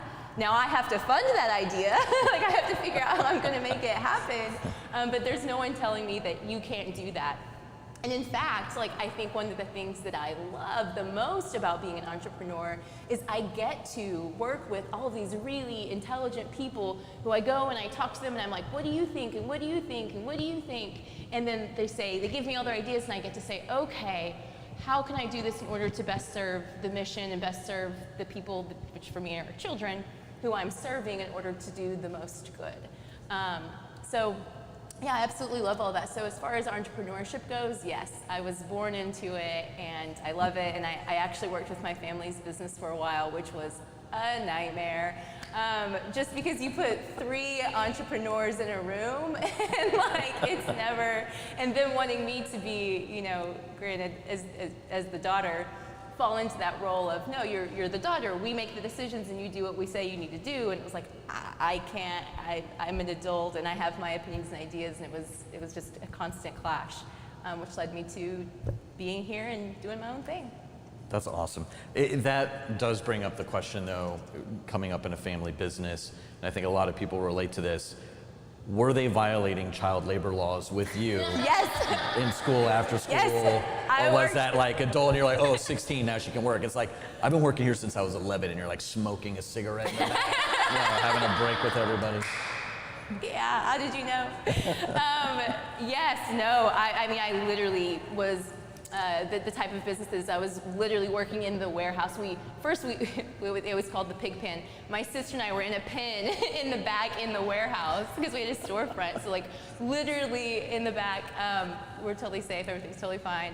And then as orders would come in, and we did freight and we had inventory. So it was freight came in and all hands on deck, everyone goes and moves the boxes, everyone goes and stocks the shelves, everyone fills all the orders. So from a very young age, learning a really strong work ethic about showing up and paying attention. And, you know, my parents are perfectionist, and so everything on the shelf had to always be straight and in line, and so learning what that looked like and now being able to apply that to the Blooming with Birdie videos, like, no, this needs to be perfect. And you have a vision. Absolutely. And wanting to be able to fully execute that. But no, literally, I don't remember a time where I didn't have a job every summer, and then they did pay us. Once we were we had our own bank accounts, I think we got when we were like 11 or 12, because they wanted us to learn how to use money. And so then we were paid, minimum wage, but we were paid, and then it became over until I was, I think like my freshman year in college. I was like, nah, I'm done. I'm gonna go, and at the time I was looking at physical therapy, but I'm gonna go get into my field and start doing things I'm really passionate about. I didn't know it at the time, but I realized in looking at kind of familial businesses and family business and things, a lot of tax breaks when you pay your kids. I mean, that's a conversation you can have with your parents now, maybe, about some other investments or cool things to get into with you. Well, that's my mama to work for me, so. There you go. Can you do my books? The tide has turned. Yeah, definitely. That's fantastic. So you talked a little bit about being your own boss and finding your way into entrepreneurship. What do you enjoy the most about running Blooming with Birdies as the founder and CEO? The opportunity to creatively problem solve. Right now I'm so grateful for this community, for Geekdom and the platform that they've provided, and all the mentorship, for all of the incredible partners that I get to work with every day. But that identification of the problem and how we're going to solve it and what that looks like. And I don't know if this is a good thing, but this year with the Caterpillar condos, we recognized like some of the caterpillars didn't make it. And so we realized like, we need to make a video about how to talk to kids about death and the cycle of life, and how are we going to approach that, and how from a business perspective do we approach this as well. And getting to, because it'd been over a year and a half since I created the first Blooming with Birdie videos, for the very first time ever doing something like that, and getting to sit back down and write that script and then be on camera, and I was just like, oh my God, I love this so much, and getting to be that character. But it was the process of problem solving. How do you talk to kids about death, and how do you talk to kids about the life cycle, and being able to solve that and find that voice, I love it. I love it. That's really cool. And again, I think as an entrepreneur, that's kind of what you strive to reach that point, which is, we said it earlier, you take all the best of your past and then what you're passionate about, and then you find this new level of engagement and happiness, and even just I get to do that. Like, that's a moment in and of itself. So it's really cool that you, again, finding yourself from a startup week, audience member to now on stage talking about the business you've built and where you're at is, I just love the story. There was another thing that you kind of referenced there for a little bit. You talked a little bit about working with Christy K. You talked about pulling different ideas and thoughts and feedback from different people. What has it been like for you working with a community and having access to a community, resource-wise, peer-wise, anything? What has that felt like, and what do you think that's going to mean to you in the future? Support.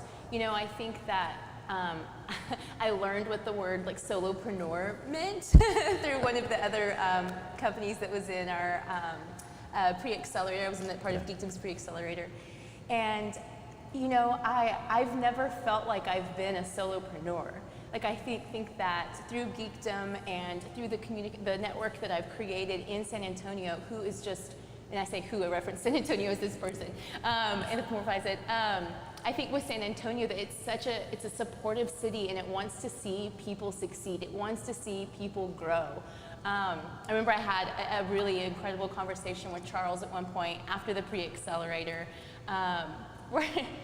In the pre-accelerator, so I'm going to back up one step and just say the pre-accelerator is just this incredible opportunity to be able to share your formulated business idea, and then have these really incredible mentors just say yes, no, maybe, have you thought about, so for I think 6 weeks you're just built up and torn down, and built up and torn down, and built up and torn down as you gain clarity in what you're doing.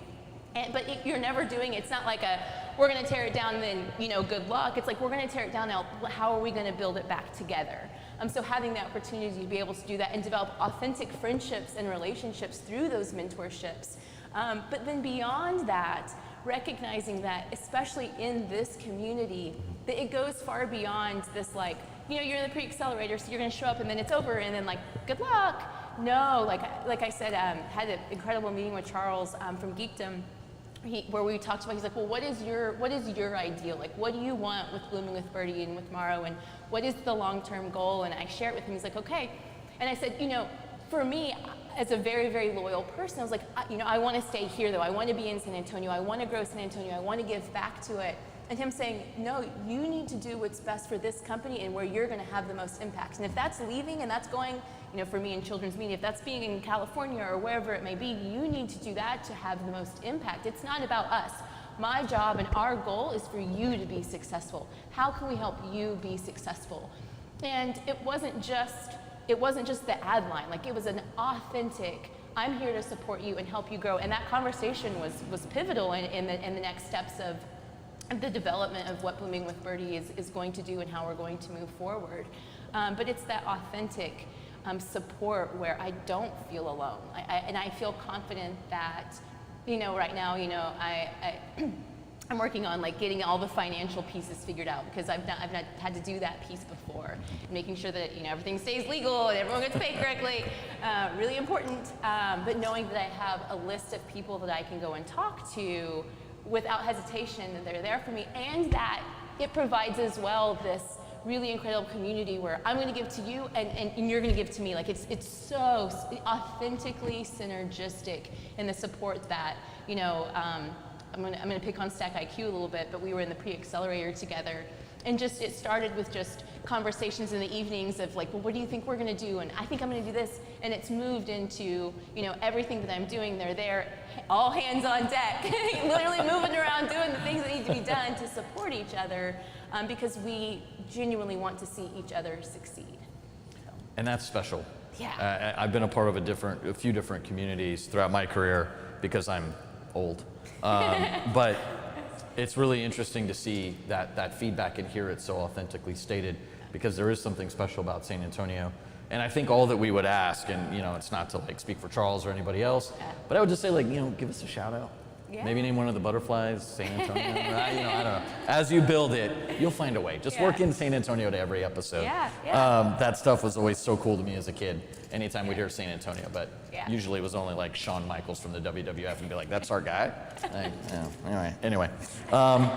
So the last question that I have for you is, you spoke a little bit about this just a moment ago.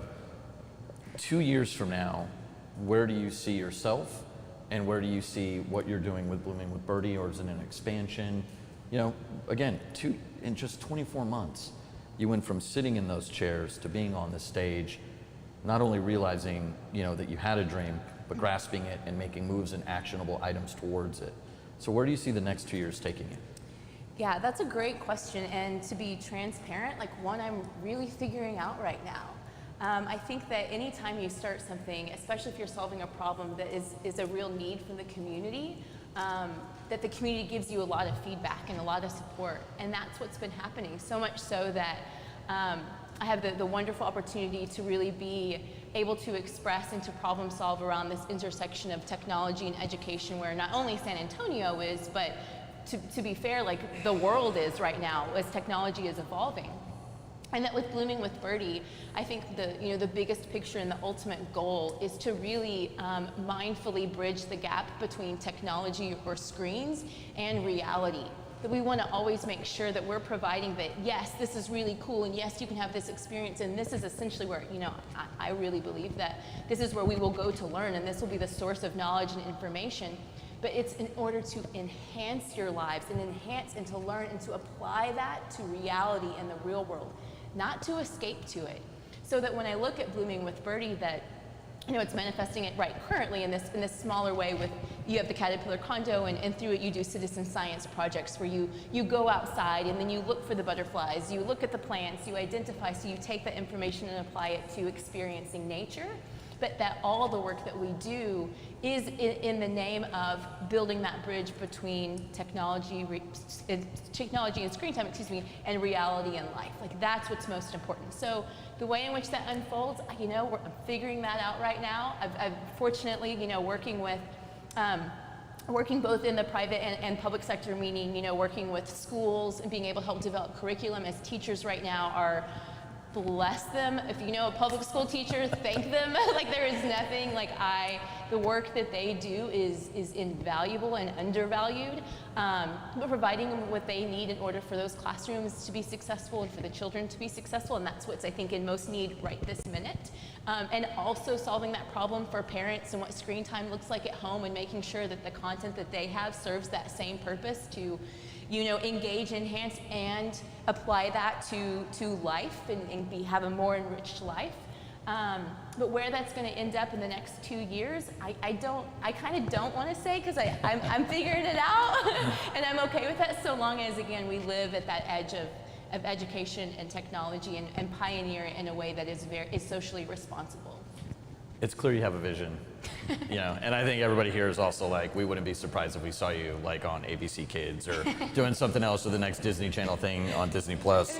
But thank you so much for sharing your story. I hope everybody learned a little bit more about you as an entrepreneur, your experiences, and also about Blooming with Birdie. And we're really, really excited to see what's going to be coming next for you. Ladies and gentlemen, Ashley Bird, Blooming with Birdies. Thanks. Thank you. Thank you.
Good afternoon, everyone, and welcome to San Antonio Startup Week.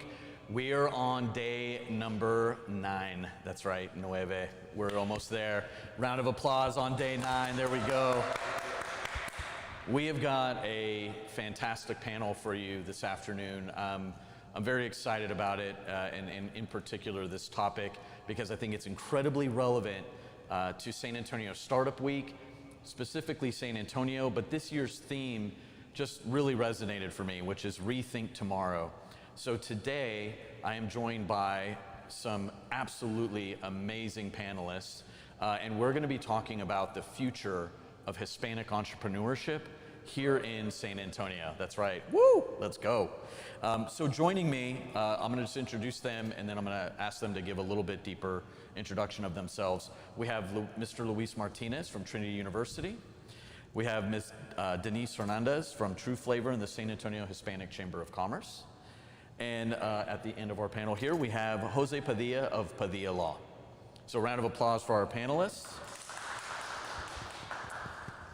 So Luis, if you wouldn't mind, tell us a little bit about what you do at Trinity. Oh, sure. Specifically around entrepreneurship.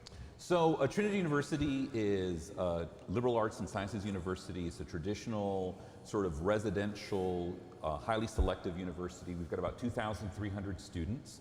But one of the things that's really distinctive about us is a couple of things. The first is that around entrepreneurship, it's really about having students do it for real for the first time with us. So for many of our students in that traditional 18 to 22, they get the opportunity to build for the very first time their first nonprofit. They get to build a real small business or a real startup and go through that experience and learning that lesson kind of at the beginning. The second thing that kind of makes us really distinctive is that we're not associated with any college of business or school of business or any school of engineering. It really is about entrepreneurship for all of our students. So it doesn't matter what their major is. It doesn't matter whether or not they're a first year or a graduating senior. It doesn't even matter if they take any classes in entrepreneurship at all. They get the opportunity to build something for the first time with us, regardless of where they are. And then maybe the third and fourth thing that makes us distinctive is that we recruit internationally into San Antonio. So only 15% of our students come from San Antonio. Our admissions office and our team is recruiting students from all over the United States, all over the world, and to get the opportunity to connect and come into San Antonio. So to give the opportunity for a student from Denver or from Dallas or from Washington, DC, or from Colombia or from Brazil or from China, right, to come in and build something for the first time here in San Antonio is incredibly value added for the community. And then the third thing, or the fourth thing I think that makes us distinctive, is that just like all the other universities here in San Antonio, we have a significant large proportion of underrepresented minorities. Trinity University is approximately 46% underrepresented. We're 24% Hispanic.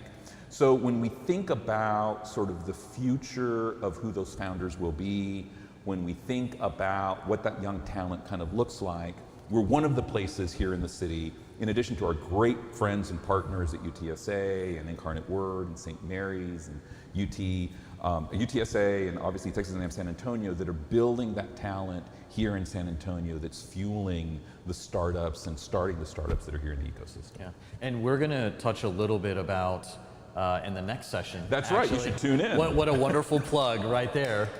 With some fellow collaborators of you. And we're also going to talk a little bit about the Stumber competition. Sure. And we'll share with everyone what that is. That actually just... That was Tuesday. That was part of San Antonio Startup Week. That's right. So you were sprinkled throughout our SASW here. Thank you, Luis. Thanks. Denise, you were really at kind of the tip of the spear in so many ways, not only with your work about San Antonio Hispanic Chamber of Commerce and your leadership, true leadership and vision there, but also you're a part of True Flavor and you help lead that. And I'll let you talk a little bit about that if you don't mind sharing kind of what you do in both angles and what that means inside of the community. Sure, absolutely. Well, thank you for having me here today. I'm a native to San Antonio, born, raised, went to school here, and my parents were self-employed. They had a molino on the west side of town, and I saw their hard work and their dedication growing up. You know, we talked earlier, the panel before you, we talked about child labor laws, and you made a comment, and I'm like, That did not exist in my world, right? I had an older brother and a younger brother, and all three of us started working from a very, very young age. And so I like to say that entrepreneurship is in my DNA. I went to college with the mindset that I was going to work for a large corporation, and I was going to work a Monday through Friday job, and I was going to have all the holidays and weekends off, and that is not what I do right now. And so I went there saying, I don't want anything to do with a family-owned business. I don't want anything to do with small business. I want to be CEO for a large corporation, and I'm going to get a business degree. And I got that degree, and I went to work for a very large corporation, an international business actually, and I saw that my passion for small business just kept resonating. And, you know, I would see some of the things that were happening to smaller businesses that tried to work with this larger corporation and the struggles that the small businesses were going through. And I just couldn't sleep at night. It just really did bother me. And so I made the decision to leave that and joined my husband's company. And through the vision of my husband and my brother-in-law, Chef Johnny Hernandez, and my husband, Mark Hernandez, and their sister, they opened True Flavors Catering 25 years ago. Actually, we're supposed to have celebrated our 25th anniversary last year, but because of COVID, we're doing a 25+1 party this year. And so we're really excited. And about 12 years ago, or maybe a little bit longer, my brother-in-law, Johnny, started to venture out into the restaurant business. And so I was really excited to be a part of that and to help them scale up and grow. And now, with my husband, we oversee True Flavors. We've opened another division called The Eatery, and so we are now in the corporate dining sector of San Antonio, and so we're really excited about that. And COVID has just brought out a lot of creativity in small businesses, and so, you know, Johnny is really quick to adapt, and he's got the margarita trucks running around this city. You know, we've got a food truck. We are in the catering business, not in the food truck business, right? But you've got to do what you've got to do, and so coming into next year as the Hispanic Chamber Chair, I'm really excited because we'll be able to continue the mission of supporting small businesses, and that is the guiding light for our chamber, and we want to stay focused to our mission and really find ways to continue to support small businesses and bring them back to the table and have a voice and make sure that we're protecting them and we're doing what's right for the small businesses within our community. I'm a big fan of the work that you've done, and I've often pointed to not only True Flavors, but also Chef Johnny and his work as one of a really wonderful ambassador of San Antonio, and also our cultural ambassador out to the world. It's something to say when you go to Vegas or into Europe or into all these other places where he's done eateries and he's brought our flavor and our cuisine, but also our hospitality and service, and you start seeing San Antonio, Texas pop up into those things. That is such a special thing, and it's not often that we've been able to hang our hat on that. It's usually been the Spurs or the Alamo or the Missions. That's right. You know, stuff that you would, you know, maybe find in history books, not something that's alive and transmittable the way food and culture and service. So I love that, but there's a few things even more important that I'd love to talk about around your work with Hispanic Chamber, you know, the Alexander Brezeño leadership development, and just community in general. It sounds like you're really rooted in. So I'm going to save those questions for a little bit. Yeah. Thank you. And last but certainly not least, Jose Padilla, if you don't mind sharing a little bit, but before you do, I consider Jose to be one of the secret weapons here in San Antonio for startups. He came here a couple of years ago, brilliant legal mind, lots of focus in operational efficiencies to startups and capabilities, and he has had such an enormous impact and really had his presence felt, helping startups navigate those churning waters in the legal sense and also just in the activation sense. So Jose, if you don't mind just sharing a little bit about your background and what brought you to San Antonio. Yeah, well, thank you. First of all, I just want to say I'm kind of honored to be on this panel and to be invited. It's a testament to kind of the openness and friendliness of the people here in San Antonio, that someone that's relatively new. I'll answer your question. I came here at the beginning of 2019. Originally used to come to work for a software company. But then I decided I saw a need in the market for a law firm that was really much more founder friendly and efficient. And so I started my own practice it was about 2.5 years ago. So, that's what kind of brought me here. And I guess to tell you a little bit about my journey and my background, I grew up in the Dallas area, but my parents are both from Honduras, so I was first generation American. I was the first to finish high school, and I kind of say that usually a lot, but honestly, when I think about it, actually I was really the first to finish elementary school as well. So, education was one of those things that, I didn't have it in the background, but was important. And I guess it helps that I was a nerd, and I like comic books, and I was in marching band, so I have all the credentials. All right, marching band. I went to Harvard undergrad, Penn for law school. I've kind of lived all over. So I began my career 21 years ago as an attorney in Austin, Texas, working for a Silicon Valley-based law firm. About the entrepreneurship, it's interesting. When I was in college, it was when the internet boom was starting. And honestly, being a nerd, I did some programming, and I was, you could maybe have said I was kind of a hacker. But back then it was the Wild West. I remember the first time I saw a website, and I thought to myself, this is why would anybody need a website? This is dumb. Which is why I'm not a business person. I'm a business lawyer, right? Because we're not the one to make the right business decisions. So when I decided I wanted to be a lawyer, and I thought to myself, well, I wanted to be in the business world, but I wanted the stability of a legal career. So the first law firm I worked for was one of the largest in the country, and it was the highest paying in the country. It went bankrupt 2 years later. So I learned quickly that stability is not something that always exists. You can't control that.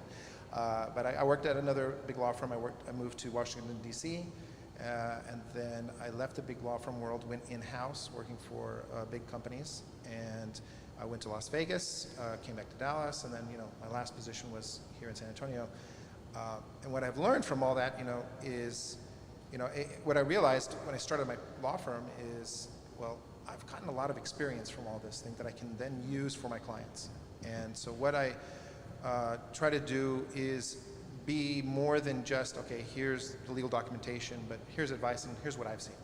Now again, everything should be taken with a grain of salt because I'm a lawyer and my business acumen may not be the best, but actually having my own firm has been one of it's essentially a startup as well. I've been growing. I have 7 employees at this point. And what I do is I do everything from corporate formation all the way to getting acquired or even doing an IPO, and kind of everything in between, contract review, all those things that every entrepreneur needs. And I focus a lot in the venture capital area, so like emerging growth, fast startup companies, but also I work with small businesses as well.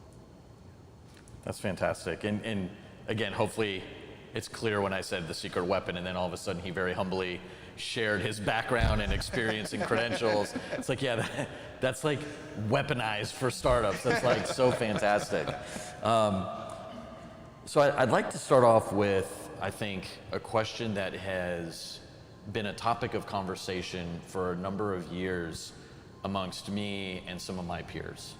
And it's something that I discovered as we started seeing the rise of not just tech startups here, like the Wealth event that happened in 2008 when Rackspace went public, that spun out a lot of people that traditionally did not have access to wealth or capital raising. And they wanted to do something. They wanted to be an entrepreneur. We were all watching versions of Silicon Valley or, take your pick of a movie about startup people making millions of dollars with just their idea in their garage. But something struck me as I started going and talking about entrepreneurship and development and kind of what was happening in our community here. When I went into the Hispanic community and started speaking with people, I saw that there was a very clear delineation. And the delineation was a small business owner title held more esteem and respect than the title of entrepreneur. And some could argue that there's just a matter of articulation or cultural experience, but I'd love to get your insights on how each of you in hearing that kind of reflect on it, if there's any truth to it, or is that something maybe generational that as a Hispanic culture and as a Hispanic community in San Antonio, something that was kind of passed on. And I'll give a little more context to that. Growing up, it was often viewed in the white collar space. Doctors, or my apologies, Jose, lawyers, where we have to go and work with them. Mira, keep an eye. Just keep an eye on them. See what's going on. They're their own boss. You never know what's going on. But then those relatives in our family that were starting barbershops or restaurants or running businesses during Fiesta were proudly small business owners, being their own boss, making their own way. And it just struck me as I started speaking to people, just that divide and how there was really going to be a generational clash, because we use the word entrepreneur much more broadly now probably than ever before. So I'd love to hear your thoughts on that. I don't mind going first. Go, please start. You know, and it's funny you say this because last night my second oldest daughter is applying to Baylor, and I told her, I said, look up their business program. And she comes back and she's like, it's called the entrepreneurship program. And I was like, oh, okay. You know, because for me, it was, she wants to be a business major. And it's funny that you bring this up because I think there is a divide and a difference. And I believe for me personally, it has a lot to do with our culture. So as a small business owner, you're a boss, right? And so my father was the boss. My mom was the boss.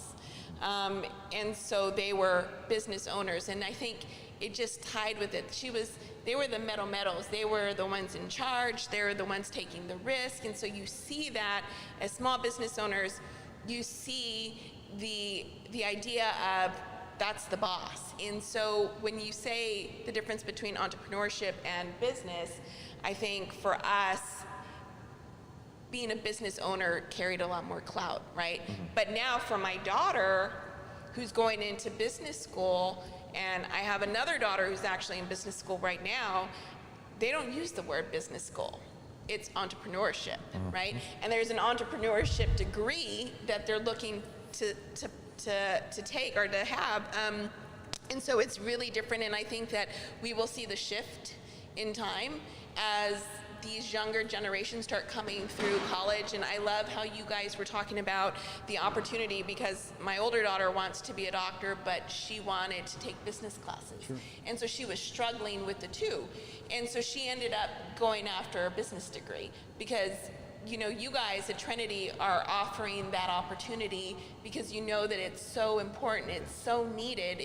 If you want to go off and become a consultant, you've got to know how to market yourself. Yeah. You've got to know how to build, right? And so all of these things are really important. And I don't want to take up all your time, so whoever wants to go next. I want to sort of amplify some of the things that you said because I think it's really true. I think there's a cultural component, as you mentioned, and I think some of that cultural component is that, like, for those of us that come from marginalized communities of color, like, you know who the boss is, right? You know, I went to school with them, talked to them, or, you know, they've been in the neighborhood for the longest time, they knew your grandfather, they know your uncle, right? So that traditional SMB, small, medium-sized business, has always been in our communities a community leader. They're the ones who came together and formed the San Antonio Hispanic Chamber of Commerce. Why? Because there was no space for them in the other chambers, right? And so there's always been this, this is San Antonio, right? Like it's the reason why it is the city exists, is this aspect of businesses that have been started by us. And I think that when you then, on the cultural side, look at that word entrepreneur, well, where are they, right? Like where are the Bill Gates and the Steve Jobs and the startup founders, the unicorn that come from our communities? They're there, you can count them on a couple of hands, but, you know, like, who are they? So the mythology of this Silicon Valley tech bro kind of culture is in some ways kind of alien or different from our communities. So I think it's a cultural component to really amplify what you're talking about, your daughter. And shout out to my good friends at Baylor, great school, phenomenal place, great entrepreneurship program. We live now in what I call the the Shark Tank generation. And so, like, shout out to some of the recent young grads that are in the audience, right? Like, you grew up with Shark Tank. Like, it's something that you saw. You see these companies that pitch to Shark Tank, getting the investment. And so you see yourself as being an entrepreneur. And so I think there's also a generational aspect that this generation today partly because of Shark Tank, partly because of the excitement and the interest around entrepreneurship, sees themselves as not pursuing a degree in business, but sees themselves as being entrepreneurs. So I think there's a cultural component, but what's interesting and exciting about sort of the future of Hispanic entrepreneurship is that we're seeing that shift towards a greater embrace of that. Turns out Stanford's got a phenomenal group that's studying Hispanic and Latino entrepreneurship. Their new report for 2021 will be coming out in January. But if you look at sort of the 2020 report that was just released in January, Hispanic businesses outpaced, the formation of Hispanic businesses has outpaced white businesses across the country. And it turns out that's led by women, right? So it's not just Hispanic businesses, it's Hispanic women-led businesses that are outpacing those. And we still have the kind of challenges that our communities have with regards to access to capital. That same study goes on and says that many of those ventures are undercapitalized, many of those ventures find it harder to secure capital. Many of those same ventures who are associated with associations, Hispanic chambers, have a greater access to capital or chance for capital than those that are not associated. There's still great challenges, and one of the great things that we're doing here in San Antonio, collaboratively with all the universities, is begin to actually study what Hispanic entrepreneurship looks like in San Antonio. We're very excited about looking at startup business formation, the great history of small businesses that are here.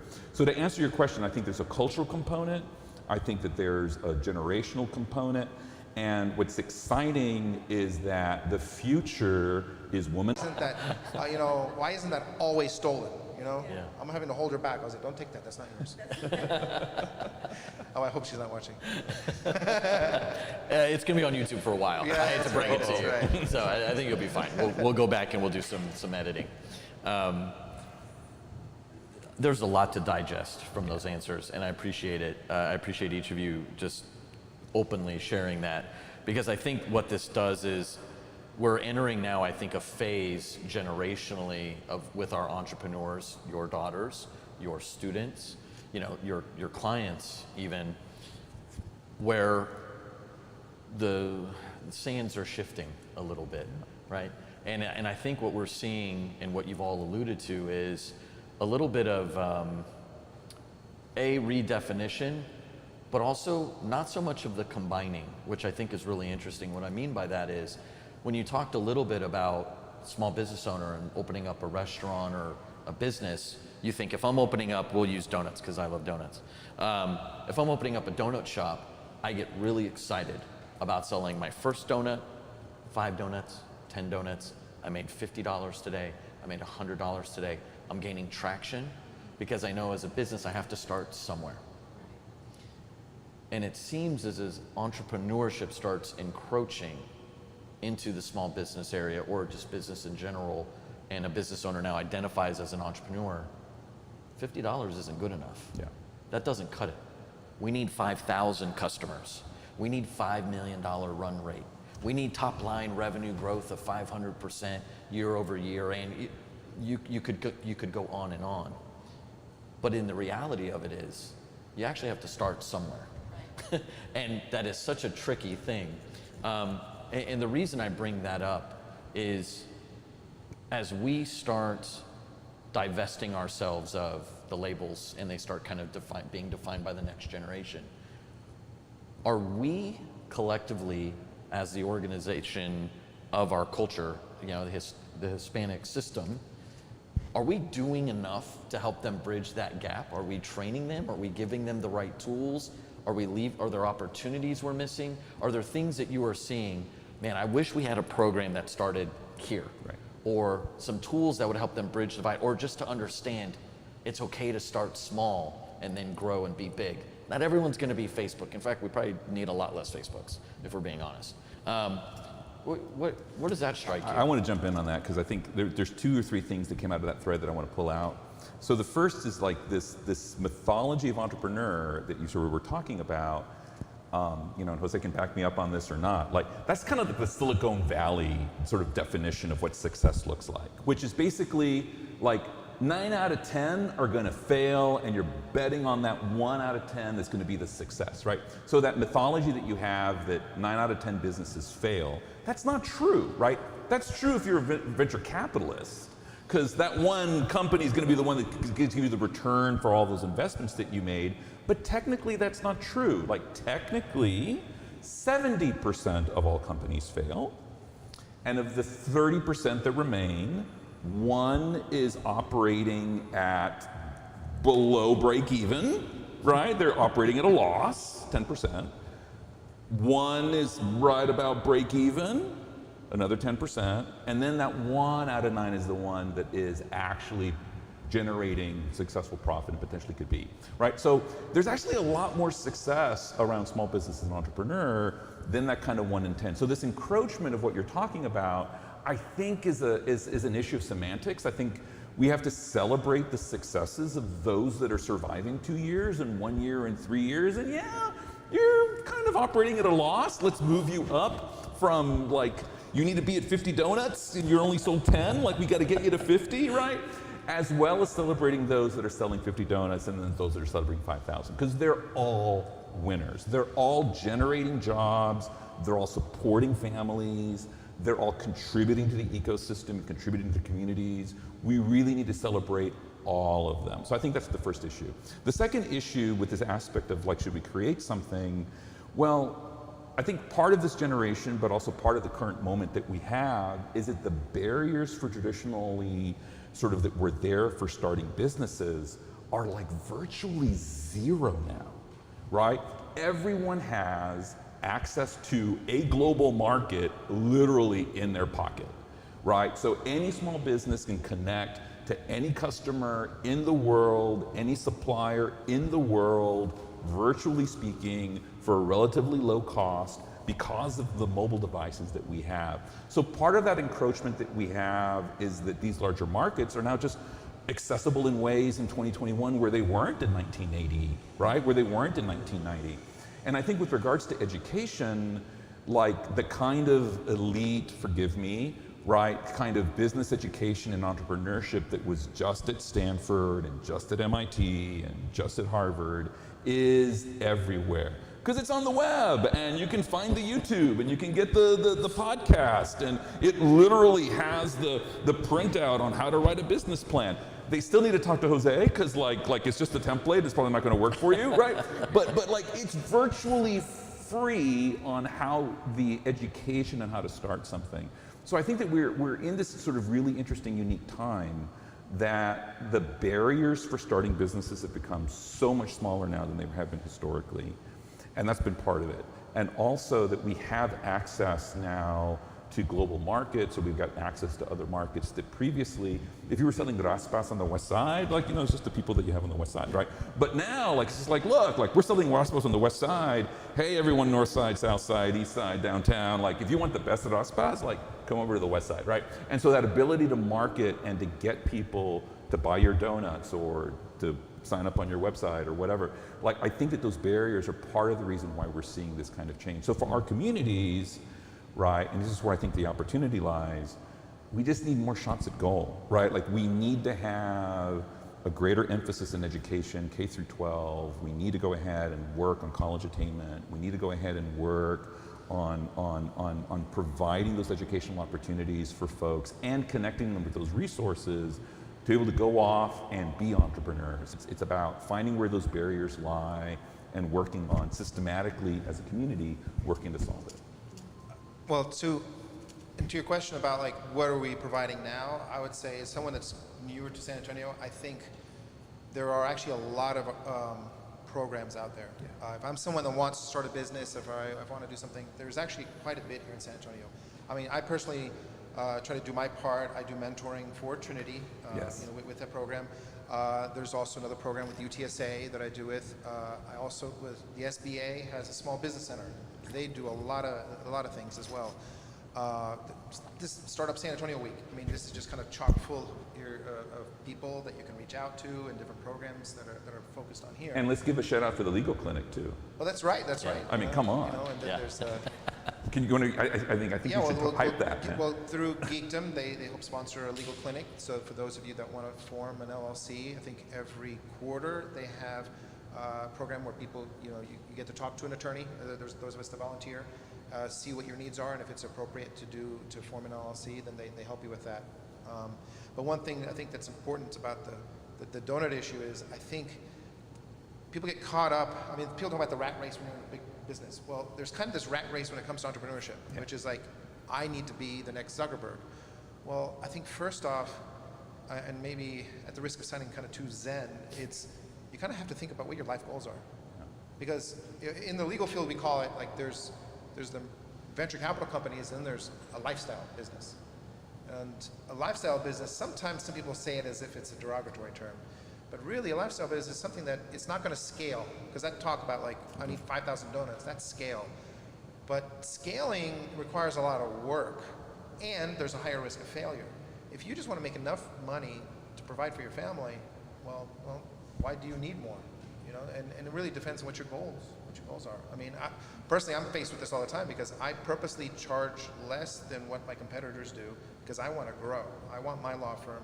I want there to be a law firm that's in business with a Latino last name to be well known. That's kind of my goal. And to do that, I want to grow market share. But when I'm late nights or when I spend like a week where I work from home and I don't see my kids, then I'm like, you know what, maybe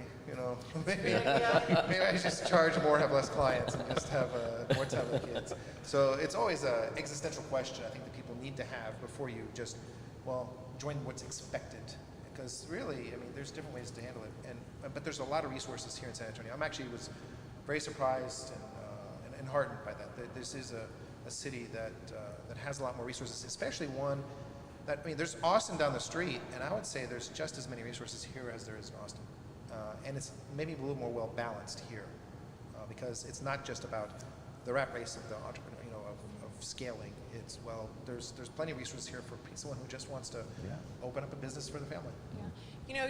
You're right. There are a lot of resources, and there are a lot of nonprofits that they give a lot of time and they invest so much in building up our community. But I will say, you touched on this earlier, access to capital is still an issue. Yeah. I mean, it still 100%. Is. And as much as we don't want it to be, or we hope that it's not, it really is, because when you start looking at small businesses, and we talked about this with the Hispanic Chamber Group, is how do we start communicating out to our members, saying, be prepared. So when it's time to scale up, you know what you need. Because what happens is a lot of times you use these resources and you open these businesses and you start to grow, and then you say, okay, I'm ready for a larger space. You walk into a bank and they say, well, we need 3 years of P&Ls, or we need 5 years of this, and you need assets, and you need collateral. And so then they come back and they're saying, well, I can't scale up, right? And I speak from experience, and I speak from a lot of experience throughout my family. My parents, as they were scaling their business, they were very fortunate. They started with one and they retired with 7 businesses and several properties. But they did it right, but they did it a fuerzas, like just tooth and nail, right? Saving every penny. And I would say that access to capital is still, the problem is still there. It's the hugest problem. Yeah, that is, I think, in my opinion, the biggest barrier for success is this aspect of access to capital. And it's access to capital at every level, right? Yes. Emerging growth, big unicorns, the donut shop that wants to go from 50 donuts to 100 donuts, right? Like access to capital is the largest barrier that's keeping sort of the real explosion of innovation and startup in this country from happening. But can I say that when you come across that barrier, I think entrepreneurs are very smart at finding a way around it. I met with a young lady who, she came from Mexico, and so she's got a coffee truck, and she's like, I went and I bought a VW Bug. And so she's selling coffee, the Cafe Oya Express, out of her Bug, Yeah, she's amazing. And because she didn't have that capital, the resources, she was gonna find a way. We could talk about this for hours. I'm like, okay, I have like 3 more pages of questions now. Fantastic, yeah. I want to end with this question, which is, and I think we know representation matters. We know in popular culture, and we're starting to see it in leadership. I think especially we're starting to understand as well the impact of Latina entrepreneurs and Hispanic entrepreneurs into our economy, and seeing more of those stories and hearing more of those tales of success or trials and tribulation, but ultimately finding happiness in a lifestyle business, or maybe keying in on the next leadership thing that grows the next unicorn, or being a part of it. I'd love it if you wouldn't mind sharing who maybe some of your role models or people that you follow, or even consider, even amongst peer groups, who do you consider someone that is, you would encourage someone to reach out and follow, maybe online on social media, or read their book? And it doesn't even necessarily have to be a Hispanic representative of our culture. It can also be someone who's an ally, or someone who speaks to the equality and diversity of what we're trying to do. Oh, I can take Please, that right please. away. Jamie Lynn Kern, she is the founder of IT Cosmetics. And so she's the founder of IT Cosmetics. She used to be a news anchor, a broadcaster, and she struggled with, her skin, and she went on to create this makeup line. And she recently sold her business for $1 billion. She's the only woman CEO under the L'Oreal brand, and she has a book called Believe It. And she talks about this book and her struggle because she was one of those founding business entrepreneurs who started her business, in her living room. You look at the founder of Spanx, Sarah Blakely. That woman is amazing, and she just sold her business yesterday, and it made her a billionaire again. And that business was formed the same way, out of necessity and need. And if no one if you've never read her story, you don't know it. She wanted to go to a party and wear white pants. And it was a very basic, I wanted to wear white pants and something a garment underneath that wouldn't show, and it didn't exist. And so she found a gap, and she bootstrapped it, and she's a billionaire off of an idea and a gap. Same thing for Jamie and these women who are phenomenal entrepreneurs, within our generation. And I read these books and I listen, I'm lying, I listen to them. Yeah. I listen to them Audible while counts. I'm driving. I Audible love counts. Yeah. audiobooks. And my husband's like, you can't tell people you read those books because you really don't read those books. I'm like, well, I listen to them. But they're very inspirational, and I would encourage anyone who wants a true self-made story. If you're looking for that story, look into these women, because they are the ones that are leading this change and creating opportunities for families and businesses through the need of something that they found 20 years ago. That question's a really hard one. And it's a hard one, and I think all of us on the panel can kind of speak. Like grad school? Like, what's that, right? Getting a PhD in organic chemistry? Like, who has that, right? And now he's a professor teaching entrepreneurship? Like, how the hell did that happen from chemistry? How are you going to go get a job? Yeah. What are you going to do with that? Yeah, exactly. It's like, why are you not working right now and getting a job, right? And so that question's kind of hard for me, because like going up, like there wasn't anyone who looked like me. I mean, I remember growing up and going to a library, and like you'd look at these books and none of them have last names like mine that are in English, right? I remember going at Trinity as an undergraduate, and like my professor who taught Chicano studies, he was like the first Latino author I had ever met. And so, like, because I'm an idiot, right? I don't know what you do when you meet. So I do what you see in the media, which is like, can I have your autograph? Right, And so he's got like, I've got his 2 books, like his was the first. And so there weren't books by us, for us. So with regards to sort of role models, I mean, I'll mention a couple of local names, and then I'll mention sort of a national name. We think about people like Lionel Sosa, right? And like what he built with Bromley and him and his wife, and how incredible they are still as an impact in this community. If you are not following him, if you are not looking at his story, if you don't take him out for a cafecito, like, he's huge, he's amazing. Another incredible Latina who's incredible is Jamie, who's the founder of Webhead. She's on the CPS board. I mean, my goodness, her Latina CEO kind of initiative. And I mean, we in our community are generating outstanding leaders like them here in our community that are doing things nationally, that are doing things in the community, that are true leaders that I think we need to look at. And then another kind of local name, you know, there was a young man who came here to San Antonio, went to high school here in San Antonio, went to college here in San Antonio at Trinity University, and he had this crazy idea about, like, well, maybe if, like, Palestinians and Israelis could come together and form businesses together, maybe we'll solve the Middle East peace problem, right? And as he was building that company called Peaceworks, he realized that there weren't any good snacks out there that were healthy, just kind of Snicker bars and like granolas that like tasted awful. And then he founded Kind Bars.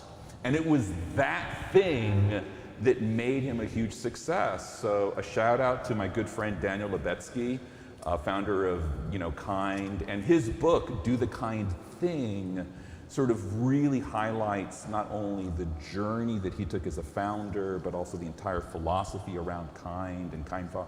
I mean, Daniel also now just recently launched a new Mexican food company called Somos, which is great. So buy Somos, ask for it by your grocer.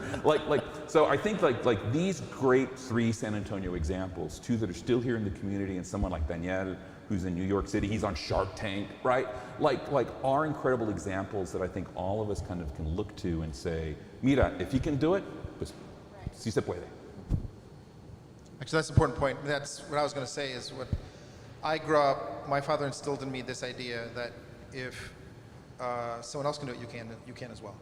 So yeah. It is kind of a tough question for me as well, like idolize, you know, who's an idol? I don't, you know, I never really have one. Maybe different people can inspire me, but the idea I always had is whatever someone else is doing, I can do it. I mean, even like, you know, there's Zuckerberg. I was at Harvard before them. I mean, I had access to all these things. I just looked at websites and thought, this is idiotic. And so I just make bad decisions. But but if there is someone, honestly, and I feel almost embarrassed to say it, like for an idol, and maybe it showed like my nerdiness because I was really into books and reading about history, and I loved history. Yeah, I feel really idiotic, but it was Napoleon. Napoleon is kind of someone I looked up to. The reason why is this. Because when you think of French culture, French history, or a greatest person in French history, you think of Napoleon. Napoleon was not French. And for me, that always inspired me because I grew up as the son of immigrants. And I remember my father told me, you are American and you're just as American as everyone else. And you need to be a great person, and you need to do great things. And for me, that inspired me because it's like, well, here's someone who's not French and now is the symbol of France. Same way I feel like anyone in the US, no matter what you look like, can become a symbol of America because it, you know, even with, I mean, Americans it's probably even easier because in France, you know, it doesn't have that same history of immigration that we do. Here it's even tougher, but you know, I think it is possible to do that, and so that's what always kind of inspired me. Is like, yeah, it's not about what you look like or who you are, but it's really I've really always believed about the character of who you are and what you're trying to do, you know, and that's what I strive to do. Is you know, we're all on this journey of life, yes. And let's, you know, I'm trying to do my little part to try to make it a little easier for others. So. Thank you. Truly, thank you for joining me on the panel today. That last question in particular, I'm so glad there were such thoughtful responses to it, which I knew there would be.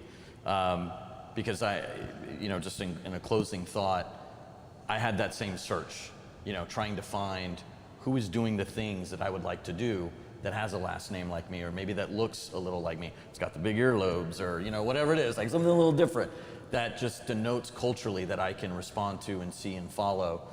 And what I kept coming back to was, Luis, you nailed it, which is you really are the authors. Your generation is really, truly kind of paving the way. And with the advent of social media and all of the technology that's coming together right now, it's a wonderful time for these local stories of role models and success and the Hispanic culture to be highlighted.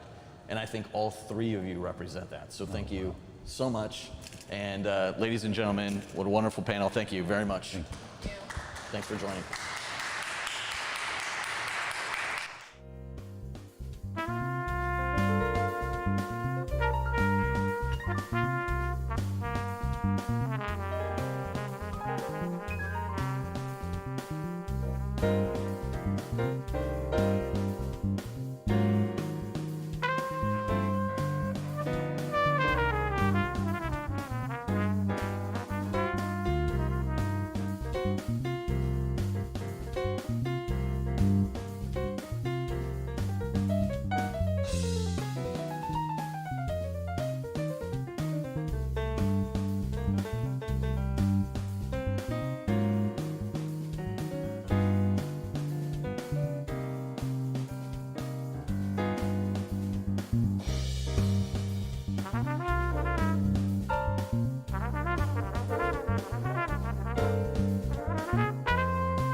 Good afternoon. My name is Dr. Luis Martinez, and I'm the Director for Innovation and Entrepreneurship at Trinity University. And we are absolutely thrilled to have the opportunity to have this incredible panel talking about entrepreneurship in higher education here in San Antonio. And I am honored to have on the panel the center directors and the directors of entrepreneurship at the major centers for entrepreneurship here in San Antonio. They're going to go through and sort of announce themselves and just a little bit introduce themselves. We're so thrilled to have this session to be part of San Antonio Startup Week. So much of San Antonio Startup Week is sort of focusing on sort of the community here in San Antonio, and universities play a really important role in developing entrepreneurs and developing talent and really bringing forth this ecosystem. So I'm thrilled to bring together this panel of my great colleagues here to highlight some of the great work that we're doing, and as well talking about the kind of things they're doing here in San Antonio. So again, I'm Luis Martinez. I'm the Director for Innovation and Entrepreneurship at Trinity University. Joining me from St. Mary's is... Hi everyone, my name is Sergio Palacios, Director of the Meadow Center for Entrepreneurial Studies and also Professor at Entrepreneurship and Innovation at St. Mary's. So super happy to be here. We have a crowd here, so go St. Mary's. So we have great representation of sort of the small colleges here in San Antonio that really sort of were the first here in San Antonio to sort of begin sort of the private institutions that started educational attainment here in the city. Of course, we're also the place of the large flagship universities of the state of Texas, and so representing UTSA is... I'm Randy Quinn. I'm the Executive Director for Student Innovation and Entrepreneurship. I've been here about a year and a half, and we're doing great things at UTSA, and I'm discovering the great things we're doing in the rest of San Antonio as well. Yeah. And they used to be a small private school. Now they're a large private school, really helping sort of formulate in many ways one of the great sort of centers of what's happening here in San Antonio. Our good friends at the University of Incarnate Word. Hi, my name is Jose Moreno. I represent the University of the Incarnate Word today, and I'm glad to announce the latest baby project that we have at the university, which is the Beckendorf Center of Innovation and Entrepreneurship. And I'm a co-chair right now, and I'm really glad to be part of this panel today. Oh, that's great. Yeah, congratulations. That's really awesome. We'll have an opportunity for questions from the audience, for those that have got questions. We're going to have a conversation that's really going to be centered on sort of two major topics. The first topic is, like, what are people doing at universities today around entrepreneurship? What's the value for students? Why should someone who's pursuing entrepreneurship, what's happening in colleges? What's really amazing about San Antonio, and I hope I can speak for the panel, is that everyone is doing great work, right? So it doesn't really matter. Go to UTSA, go to St. Mary's, go to Incarnate Word. Our apologies that our friends and colleagues from Our Lady of the Lake and Texas A&M San Antonio could not be here. Come to Incarnate Word, come to UTSA, come to St. Mary's, come to Trinity. Everyone is doing great work.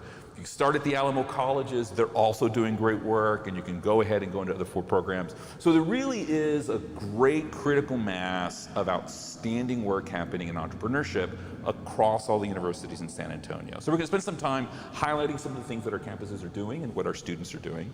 And then we're going to shift into a discussion about what is it that universities are doing for entrepreneurship in the community. Right? So what role do universities have overall in the ecosystem in building what's happening here in San Antonio? And we're just really thrilled and we're grateful for the organizers of San Antonio Startup Week to have the space to sort of talk about it. So starting at the end of the panel, so Jose, you sort of mentioned the founding of a new center. Can you tell us a little bit about the kinds of resources and programs, curricular and co-curricular, that you have at University of Incarnate Word for your students? Sure, Luis. Well, what we have been doing at the University of the Incarnate Word in terms of entrepreneurship education, it comes back a long time ago. We have always had a class of entrepreneurial ventures and small business management, but also we started with a business plan competition a long time ago, which we had every year, and we give a cash prize for the students. This has helped us to develop several things and some skills in the students that nowadays what we have is a startup challenge competition. We have students from all the different schools. Something for those of you that you don't know, Incarnate Word has a lot of schools related to health, which is the medicine school, nursing, pharmacy. And what we have found very interesting is that these students find the challenge and the startup competition very, very interesting to participate. And what we have been doing is combining with the students of the School of Business, and they have been developing very, very good projects for that. In addition to that, we offer, and we are in the plan to offer a minor in entrepreneurship. And now with the center that we are starting, we are trying to expand our efforts in entrepreneurship to the community too. We have a plan for a social impact network and also a workshop for small businesses. Probably we expect to have that in a year. Yeah, that's what we have. Great. At UTSA, Randy, what do you guys got? Sure. At UTSA, we've traditionally had two competitions. That's true. We've had the Big Rowdy Idea competition, which we're in the midst of right now. It's the fall term competition. And that's open to any students within UTSA, no matter what level they're in, undergrad, grad, no matter what college. And then in the spring, we typically would have the $100,000 Tech Venture competition, which is mostly for seniors who are working on their senior projects, and they want to explore what it would be like to commercialize those projects. So we, again, take them through a very similar process to discover what entrepreneurship is all about. In both the semesters, we do an entrepreneurship boot camp, and that's open to everyone because as a public university. You heard it here first, right? You can go to the UTSA boot camp. And how much would you charge? It's a round number, it's $0. It's free.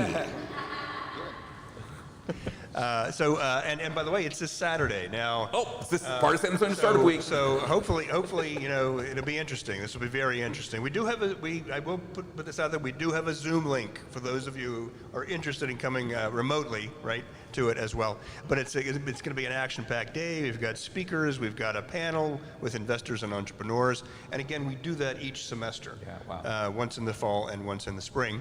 The big news this past year has been we're about to run the inaugural Draper Data Science Business Plan competition. You heard it here first. Publicly announced for the very first time here as part of San Antonio Startup Week, the inaugural Draper New Venture competition. Yes. Yeah. It's focused on data science. It's in alignment with particularly the School of Data Science and the new director, David Mongeau. And so we're in the process of putting that all together, and we will be opening up for applications in November. We'll be making invitations for teams. So the good news about it is, I'm getting ahead of myself, that it's not just for UTSA. That's great. And it's not just for San Antonio, and it's not just for Texas or the U.S. It's actually meant to be an international competition. So we're talking to folks at Tech de Monterey, right? Wow. We have other connections. So we're going to be putting it out there, and we'll see what happens the first time out. But we've got a lot of good folks working on it, and a lot of good folks giving us advice about how to be successful. That's fantastic. That's really cool. Yeah, we're very excited. Coming off of what's San Antonio Startup Week, you guys had a big last week. You had your big sort of inaugural kind of breakfast brunch Yes. in the community. What kind of great things are happening at St. Mary's? So we're doing so many great things. I wish we could get a round of applause for new programs. We're not launching new programs, but we have pretty good stuff going on at St. Mary's. So we have two sides. So academically, we have a major in entrepreneurship and innovation, which is actually part of the management degree program in the School of Business. Very popular major, has been growing tremendously over the last few years. So we are a very small School of Business, but we have, that's one of the key programs now. We also have a minor that is open to every single student at St. Mary's, and it's also about entrepreneurship and innovation. We have an interesting set of courses that the first course doesn't require any prerequisites, so any student at any level can start the minor, so we have pretty good students there. So that's academically. We have a strong program, state-of-the-art entrepreneurship education, so very proud of that. We have students who are actually learning skills, entrepreneurial skills, but not necessarily starting a ton of businesses. So we do have some startups, but we're seeing a lot more very good job placement for students. So students going to Google, to Amazon, Goldman Sachs. So pretty cool company. So that to me is interesting.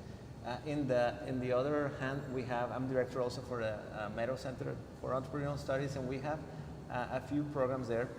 The one you mentioned, Luis, is our Forum on Entrepreneurship series, which is typically called Forum Breakfast. So it's a breakfast. We have not started giving out breakfast yet. We're going back to in-person in the spring. Fantastic.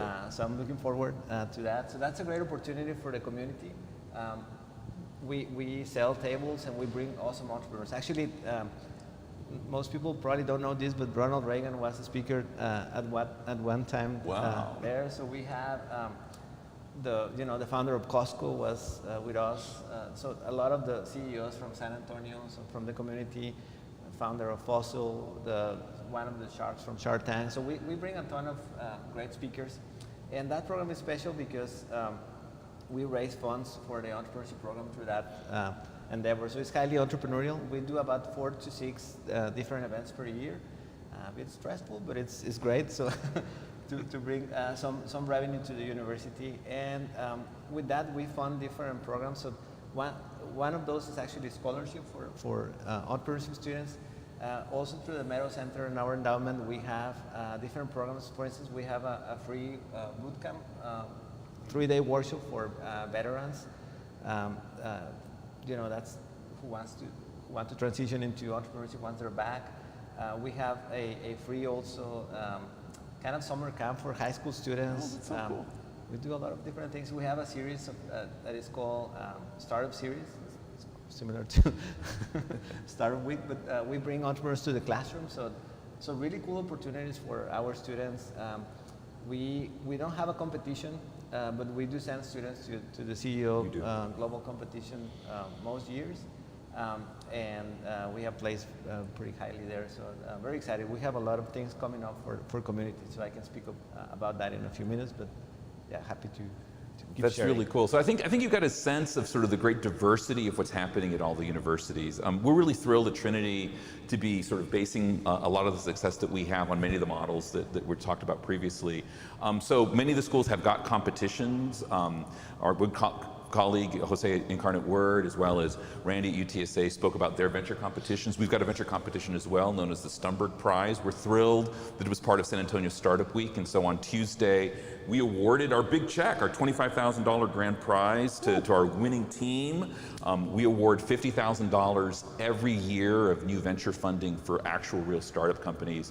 So one aspect of what people are doing in the ecosystem, right, is that we're helping support real entrepreneurs to go off and start companies. And I think, and maybe, Jose, Randy, you can speak to this as well. Can you give us a sense about those students that are founders while they're in college, right?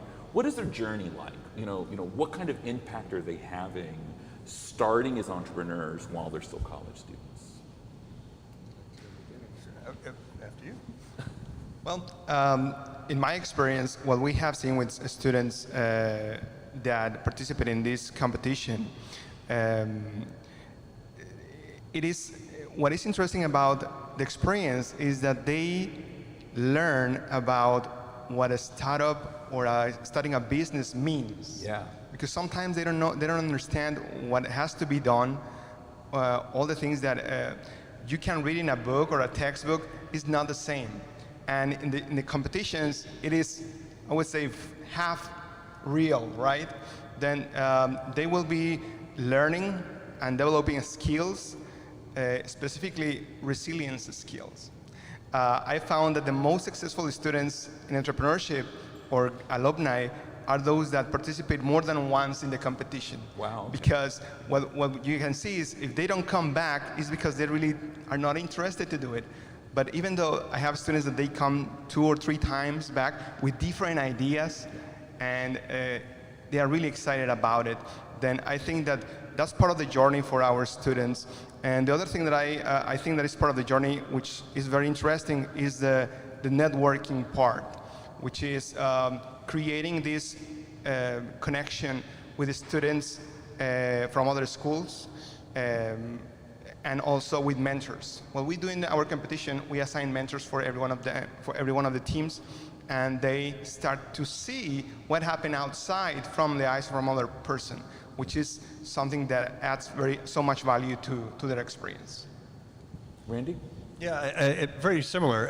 What I see happening with students who have gone through some of the competitions is that it gives them that toolbox, right? That mental toolbox for how to think about being an entrepreneur, right? It teaches them things like the value of networking, right? It teaches them, just the basics of things, and then finding ways to kind of loop them around to other, either to Geekdom, right, or Velocity Texas, for example.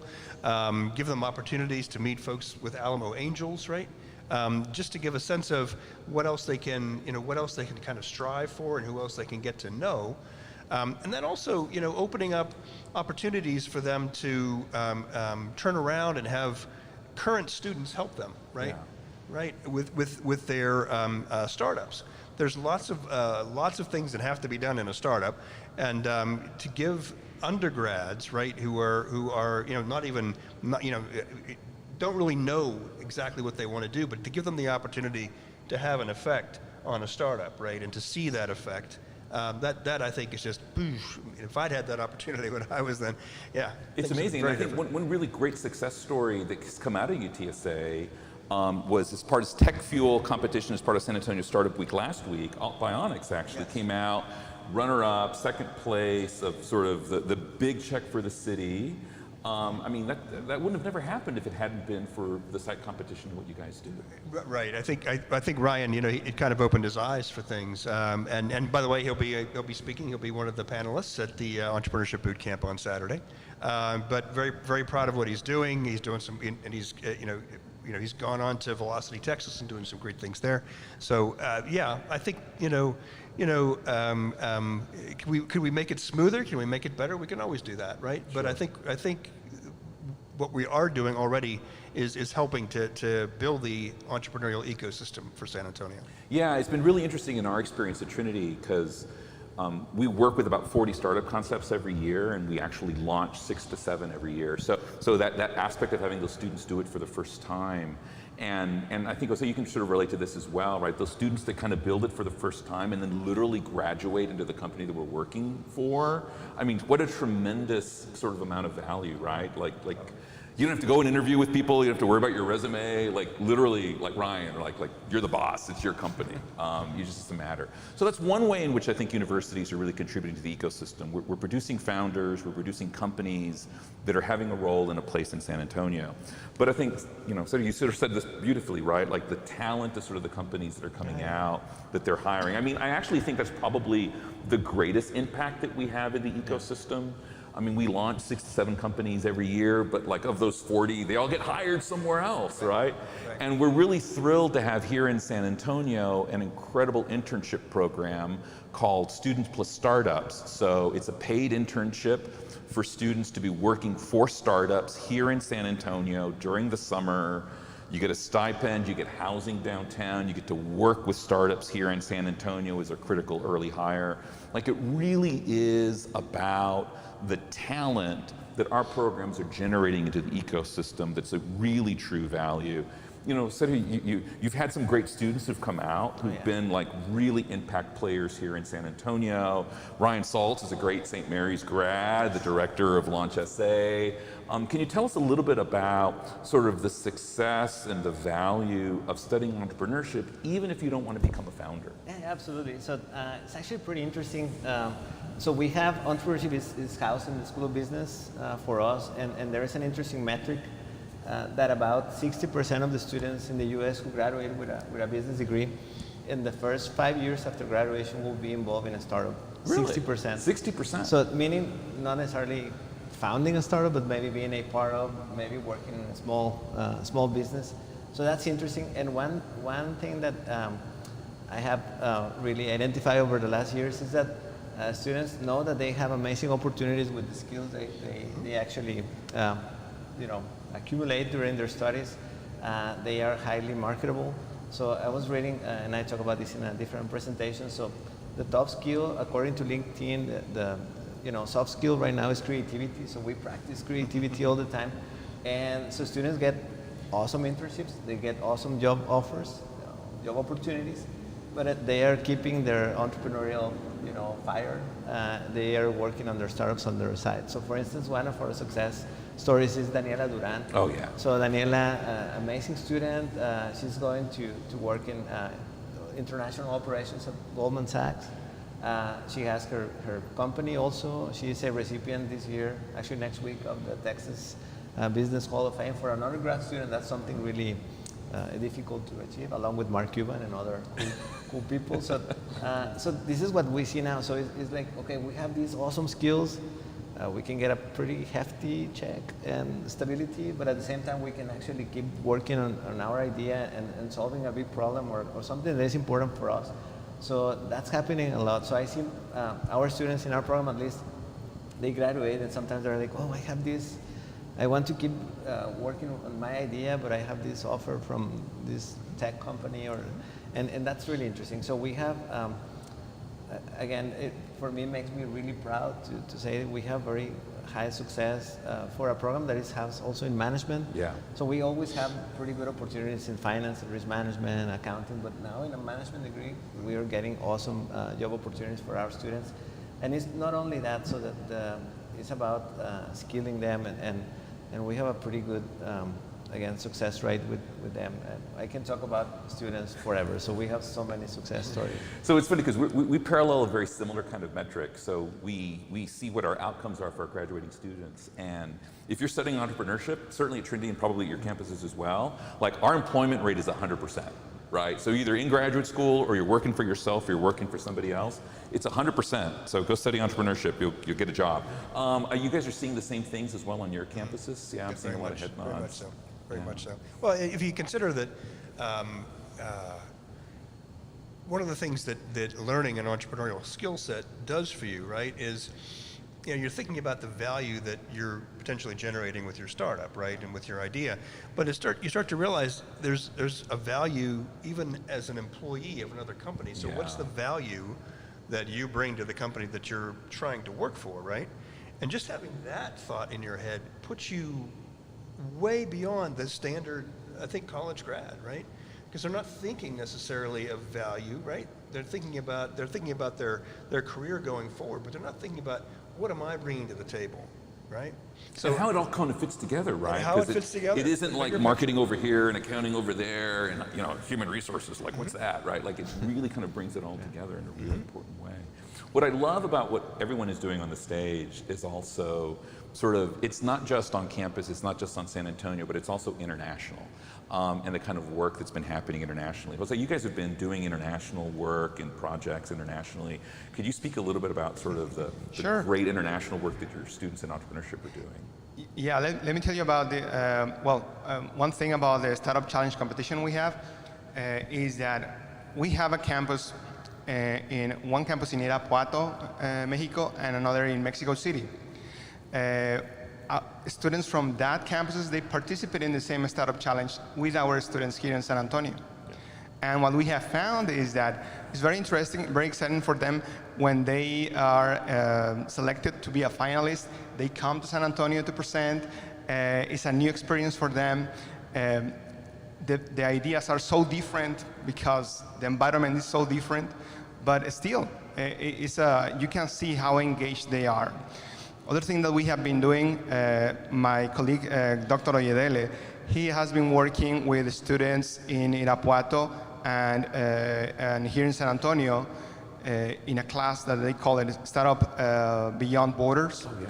And this class, which is more like an internship, they have been focused to help indigenous communities in Mexico to allocate or sell or distribute their products here in San Antonio or in other places of the United States. And this has been a good experience for them. Then we have been going every year to Mexico, taking the students there. They can know each other. This is not only the virtual part, but they are knowing each other and knowing who are they helping by doing the job. Then, yeah, it is very, very exciting. Yeah. And it's amazing to have that, not only Randy, to your point, right? Like this whole aspect of learning all aspects of the business, but also now on campus is sort of the international. So I'm gonna ask you all one question, and if you can try to answer that uniquely, right? So we're obviously, like, at universities, right? We're obviously promoting universities and university education. There's lots of questions, perhaps by people in the audience or perhaps high school students, right? Why should I go to a university to go off and study and get 4 years of a degree when I can actually go start being entrepreneurship without going to college? So could you help us each answer that question? You want to start with you, Sergio? Yeah, so I get that question asked a lot, especially by some parents also. Yeah. Some bright students are like, I could be just doing entrepreneurship, so why should I come here? Let me tell you why. So there are several, I did my sales pitch here. So there are several important skills that you acquire as you are a part of the university. You learn to de-risk your startups to actually start small, so small bets, lower risk. So you learn a ton of different tools. You also learn not only about entrepreneurship, but especially at St. Mary's and perhaps Trinity, so about different areas. So that is good to have a well-rounded education. In addition, you are a student, and being a student is an advantage when you're an entrepreneur because you get access to resources from the universities. You get access to mentors, you get access to a ton of different speakers. So our students meet the speakers at the Forum of Entrepreneurship Series, for instance, well. We also invite them to our classroom, so you can be sitting in a room like with 300 people, and the next 2 weeks after you can be in a classroom with 15 or 20 students meeting that same entrepreneur. So you have a ton of experiences that you wouldn't have if you were not in a university. I was an entrepreneur for many years. I studied business. I did not study entrepreneurship in college. I wish. I wish we had the tool we use now then. So it opens up a lot of doors for you. For instance, one thing, you talk about international entrepreneurship. So we have students who do service projects in India every year. So they teach, they bring entrepreneurial skills to India in communities as a service project. So that's a great opportunity. So I mentioned some of our students, like Laura Dicun, she plays at Google. One of the reasons why she believes she got the position is because she plays in a competition, entrepreneurship competition. So showing all of these, other,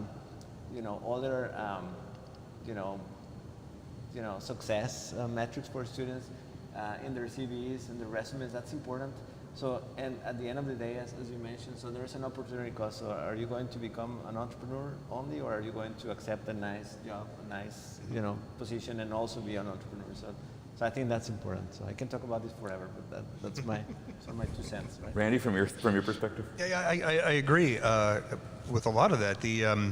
I think it's if it comes down to one word, right? It's kind of networking. You're meeting other people, and you're meeting folks who are going to go off and touch other aspects of the world, and you can learn from them, right? You can meet mentors. Your professors can become your mentors. Yeah, they've seen businesses started, right? They've seen they've seen the life cycle of a business, so they kind of know that role, and they can put you in touch with folks that you would not necessarily be able to get in touch with, right? I mean, there's lots of angel investors. There's lots of investment folks who are involved with investment capital, and I can't imagine. So I'm a first-gen college student. I can't imagine having gone to as a freshman to the University of Pittsburgh to have known any of that. Right? I mean, how would I have known any of that sort of thing, right? It's only through dedicating yourself to learning a skill, yeah? My undergraduate degree was in physics, so I was dedicating myself to learning everything I could about physics. And then, also meeting people, right, at the periphery of that, right, to learn other things. And so I think that, the point that there's lots of opportunities to learn and to grow the way you think about the world, but then the people you meet, it just opens up so much. What's that? Yeah, I was thinking about trying to give a complementary answer to this question, because I think that what Sergio and Randy was saying is the same for all the programs. Yeah. But I would say that also it's important that when you go to college and you have these opportunities to participate in competitions or challenges, you are virtually facing yourself in a situation that is not for real yet. Right. But that's going to help you to learn. That's going to help you to learn. The other thing is that when you are in a college community, you start to identify yourself with people that has the same ideas, the same values as you, which start to make sense. It's not like, okay, I need to, I don't want to go to college, but I'm going to start my business of developing websites. I don't know anything about websites. I need to hire a developer. How I'm going to hire? Because I'm going to start to look for people that I don't know. If you are inside a college, you know how to find that person, talking with friends, talking about people that you know, and you can identify yourself with them. Okay? Just talking about with Denise Hernandez just a few minutes ago, she is an alumni from UIW, and she was really excited to support. Those are the things that you cannot get if you don't go. Yeah. So it's really cool, right? So there's resources, right, for people to start their businesses. There's networking, so you don't have to know the people, like so collectively we'll know people. One of the things that wasn't mentioned that I think is really powerful, and I think it's true for all our institutions, is just how incredible the resources that alumni bring, right? So to be able to connect a student to an alum who, like Denise in the previous, right, was a successful entrepreneur, is in the community, building it, making it happen. Like Ryan, right, he's an entrepreneur, just went through the competition, and he's really committed to creating internships for the UTSA students, right? Like that aspect of connection is a really important value. The networking that you mentioned, to get to know people that are like-minded like you, as well as the venture capitalists. There really is, as well as sort of the safe space, right? To be able to make that mistake on that pitch and not get any money in your venture competition, but at least you didn't embarrass yourself in front of a venture capitalist, right? Like there's that safe place to sort of go ahead and start stuff that gives a lot of value. The other thing I don't think anyone mentioned, which I think is kind of important, right, is you get a degree at the end of it, right? So you know, we tend to do that. Yeah, at the end of 4 years or 5 years or 6 years, right? You got a piece of paper that says, I have a degree in, and I know many of us, some of us have programs in colleges or schools of business, right, in St. Mary's and Incarnate Word. There's an entrepreneurship program as well in the sort of the College of Business as well at UTSA. Our program is a minor-based program, open to every student at Trinity, right? So there's that aspect of having that credential that means something that's really powerful. So let's shift the conversation slightly to talk a little bit now about the state of entrepreneurship in San Antonio, as well as sort of our contributions that's been happening here in San Antonio. So I'd love to get your perspective, right? We're fortunate to sit at sort of the nexus of relatively young people, and I don't mean by age, right? Like by starting sort of their ventures, helping support entrepreneurs in the ecosystem. We get a chance to sort of see the aspect of small businesses, the aspect of entrepreneurs here in San Antonio. What is, in your opinion, the state of entrepreneurship in San Antonio? So to me, I've been in San Antonio for about 5 years, and I just see growth. Like, I don't have any data to support that, but I just see growth, ton of startups, ton of programs, ton of opportunities in universities, you know, in different organizations in San Antonio, like Geekdom, Velocity, Launch SA. So we have, I think it's ton of growth, perhaps not at the level that we want, but we're getting there. So to me, it's an honor to be involved in the community in so many ways, and we all are. So as mentors in different organizations, as part of boards, collaborating as speakers, and just being involved. Every time I come to events like this, I see a mentee, and we talk and we connect again. So it's always great to see that. To me, it's very rewarding always to be a part of the ecosystem. So, but I see a ton of opportunity. So hopefully we get to be like Austin one day, one day soon. But again, I don't have strong data, but I think it's or any data, but it's actually exciting, right? So what we're seeing in San Antonio. What's there, Randy? Yeah, so I agree. I just see, I have rather colorful language for it, but I just see tons of opportunity. There's just. And you're a new transplant. I'm a new transplant, so I moved here a year and a half ago, you know, the nice part is we all work nicely in the sandbox, right? We're all happy to we're happy to see each other, right? I know places where that doesn't happen. Most people. Everybody except Luis. It's there's opportunity. Every time I talk to somebody from outside of San Antonio, they want to know what's going on in San Antonio.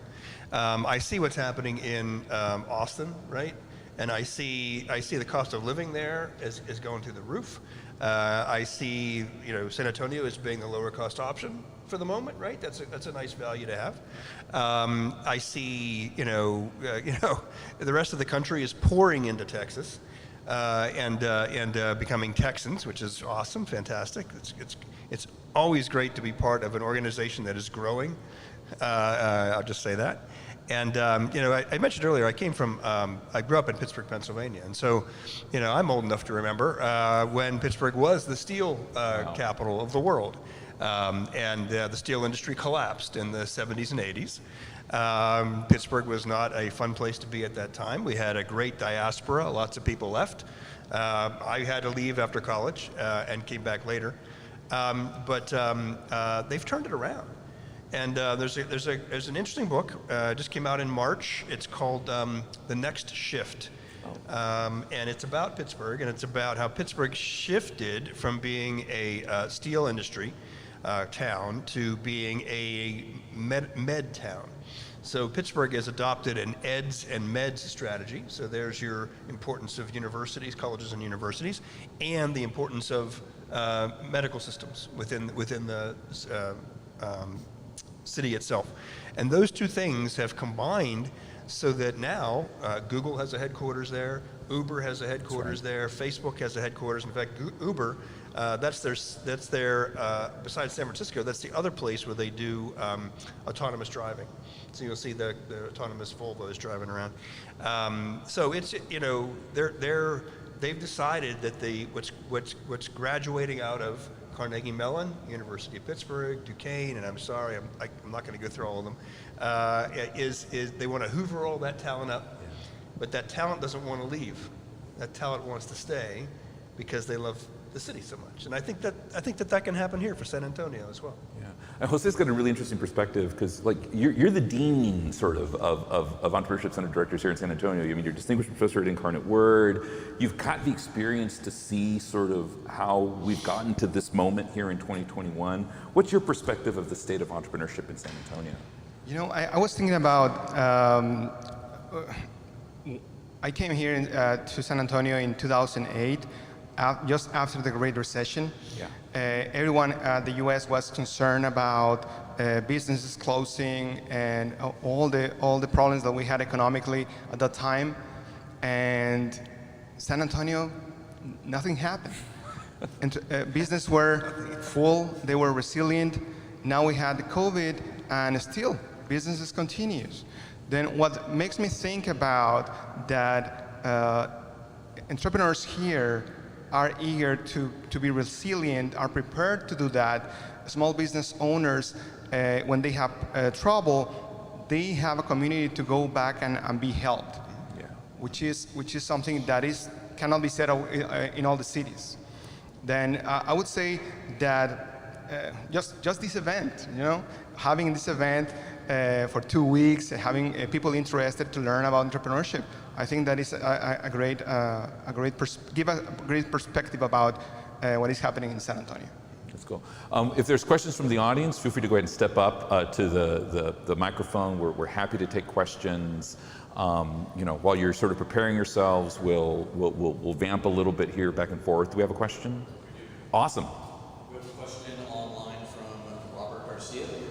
So what he was asking is, how are our universities connecting with some of the neighborhood entrepreneurial centers, like Maestro Center specifically, who operate in some of the underserved areas in our city? Wow. Sergio, do you want to take that one? I'll take that. Yeah, that's close to my heart. So yeah, we actually collaborate a lot with Julissa Cariello and Maria Angela, so at Maestro Entrepreneur Center and at other centers. So we send students to do projects for them. We place students to do internship with them.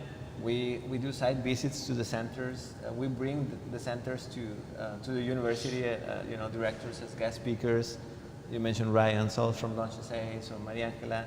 They also participate as guest judges in our internal competition, and so we do have an internal competition, so it's not as large. I shouldn't say we don't have one. We also, again, bring them as speakers for other events. So we have a close relationship with all of those organizations. I was actually a part of the board of directors of Maestro until the summer. I had to step down for some personal reasons, but we collaborate with Velocity Texas also. So it's us, also like myself being involved with them and sending students, visiting with them, having them in our classroom all the time. So we collaborate closely with those centers, and I think it adds a ton of value to the students, right? So we see also organic, I will say, collaboration. So students now, in the past I was always recruiting guest speakers, and now students recruit their own guest speakers. You get that student who says, I invited so-and-so to talk in our class, and you're like, oh, I've been looking for that person for the last 6 months, and they don't even return my phone call. It makes our job easier, so that's a good thing. But yeah, we are very open to, we always collaborate with any center. So. And I think to that point as well, something that's hidden is that, well, for many of you, this might be the first time that the four of us are on stage together, and as well as our colleagues at Texas A&M San Antonio and Our Lady of the Lake and Alamo Colleges, like we're all collaborating together in the ecosystem as well. It's certainly not just St. Mary's at Maestro Center. We're involved there to a small extent as well. One of our student startups is based, formerly student startups is based in Maestro. All of us are involved with Launch SA here in San Antonio. One of the sort of great collaborations that we all can claim credit for was a boot camp around social innovation and social impact that collectively the four institutions kind of got started and worked in helping people in the nonprofit space think about how to develop sustainable nonprofits and how to do that with Launch SA. We're collaborating as well in trying to think about coalescing research around Hispanic entrepreneurship in San Antonio and specifically studying that. We're sharing best practices, we're sharing, so it's really exciting about how it's not just in one individual school that's contributing to a local sort of center or the neighborhood, but it's collectively all of us are having the opportunity to contribute. And I know like there's a big excitement downtown, right, with the new School of Data Science is going to be happening and breaking ground here in downtown San Antonio. The great work that's happening at the port, of course, that you guys are doing down at Brooks as well. There's some really exciting initiatives that are taking place about how we're working in the local communities. And of course, a shout out to our great friends at Alamo Colleges that are working on the west side, working on the east side, working on the south side. Great shout out to our friends at Texas A&M San Antonio that are really doing incredible work on the south side. We really are engaging in the communities that we belong and that are a part of. So it's exciting to be part of that kind of development. So one question that people might have are, what kind of opportunities exist to get connected with what's happening at universities? So how can people from the community contribute and participate to the kind of work that you all do? So we have opportunities to be guest speakers, actually. So if you're interested in coming to St. Mary's, and that happens a lot, so they reach out to us. We have events open to the public. I mentioned a few of the programming. So for instance, the veterans worship during the summer. We're planning to launch a targeted entrepreneurship education program around St. Mary's to support. For the neighborhood? Yeah, for the neighborhood, so, or that area. So I'm excited about that. So that's a breaking news. That's breaking news. You heard it here first. So we have, what else? So again, the Forum on Entrepreneurship series that's open to the community. We're a small campus, but we are producing high quality students. So reach out to us if you're interested in learning more about that. We can probably share our contact information. I think that's all I have on that. Jose, Andy? just missed the question. Sorry. Okay. How can people get involved with the kind of work that you do? Where are opportunities for people to get engaged? Now I remember. I was thinking about alumni trying to reconnect with the university. I think that's very, very important. Try to reconnect alumni with the university. We have a lot of alumni in San Antonio, and we have a lot of successful stories from them. Then we want to be sure that we have that stories.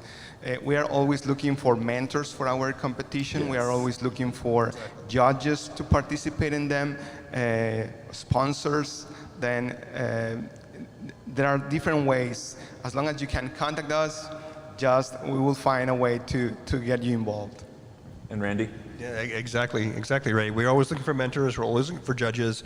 I had someone tell me the other day that they had been involved with UTSA and in innovation and entrepreneurship years ago, and I said, well, it's time to rope you back in. So contact us. Yeah, reach out to us. We're on the web. You can find us. We can't hide. And of course, we've got the entrepreneurship boot camp coming up, and in the spring we'll have another one. So yeah. Connect. Yeah, I forgot an important one also. Yeah. So we also work with startups in projects. So we do service projects for you. We have a couple of classes. One is the values-driven entrepreneurship. So we help, for instance, Ashley Burr. We have help also Sarah Woosley. So some local entrepreneurs, and that adds a ton of value. So it's an opportunity for students to actually learn by doing, by helping you entrepreneurs, and it's an opportunity for you entrepreneurs to actually get some value out of students, and typically these are pretty cool projects. We have other opportunities, of course, in other courses like marketing, and so reach out to us. We can help also. So there's lots of opportunities for people to get engaged, right? So if you're committed to giving back to the community and you're looking to serve as a mentor, we've all got mentor programs. We're proud at Trinity to have a licensed version of the sort of MIT Venture Mentoring Program. We were the first in San Antonio. UTSA has one as well. The Health Science Center has one as well. There's opportunities for people to get involved in individual one-on-one mentoring as part of competitions or as part of startups. There's great opportunities to come and speak as guest speakers. There's opportunities for class projects. So we're open for business, right? Like we're open to have people work and participate and do things. And we're also doing work as well. You were mentioning sort of high school students and the boot camps that we're doing, right? There's programs that are happening for high school students that are thinking about entrepreneurship as well. That's important for them to think about what's happening in the community. It's just been a thrill to sit and chat with you guys for a bit and to share some of the great work that we're doing. Any closing thoughts of what you'd like to sort of say to the folks online as well as maybe the people in the room before we wrap up our session today? I would like to close with something that one of the questions that Dax was doing in the previous panel discussion about the difference between entrepreneurs and small business owners.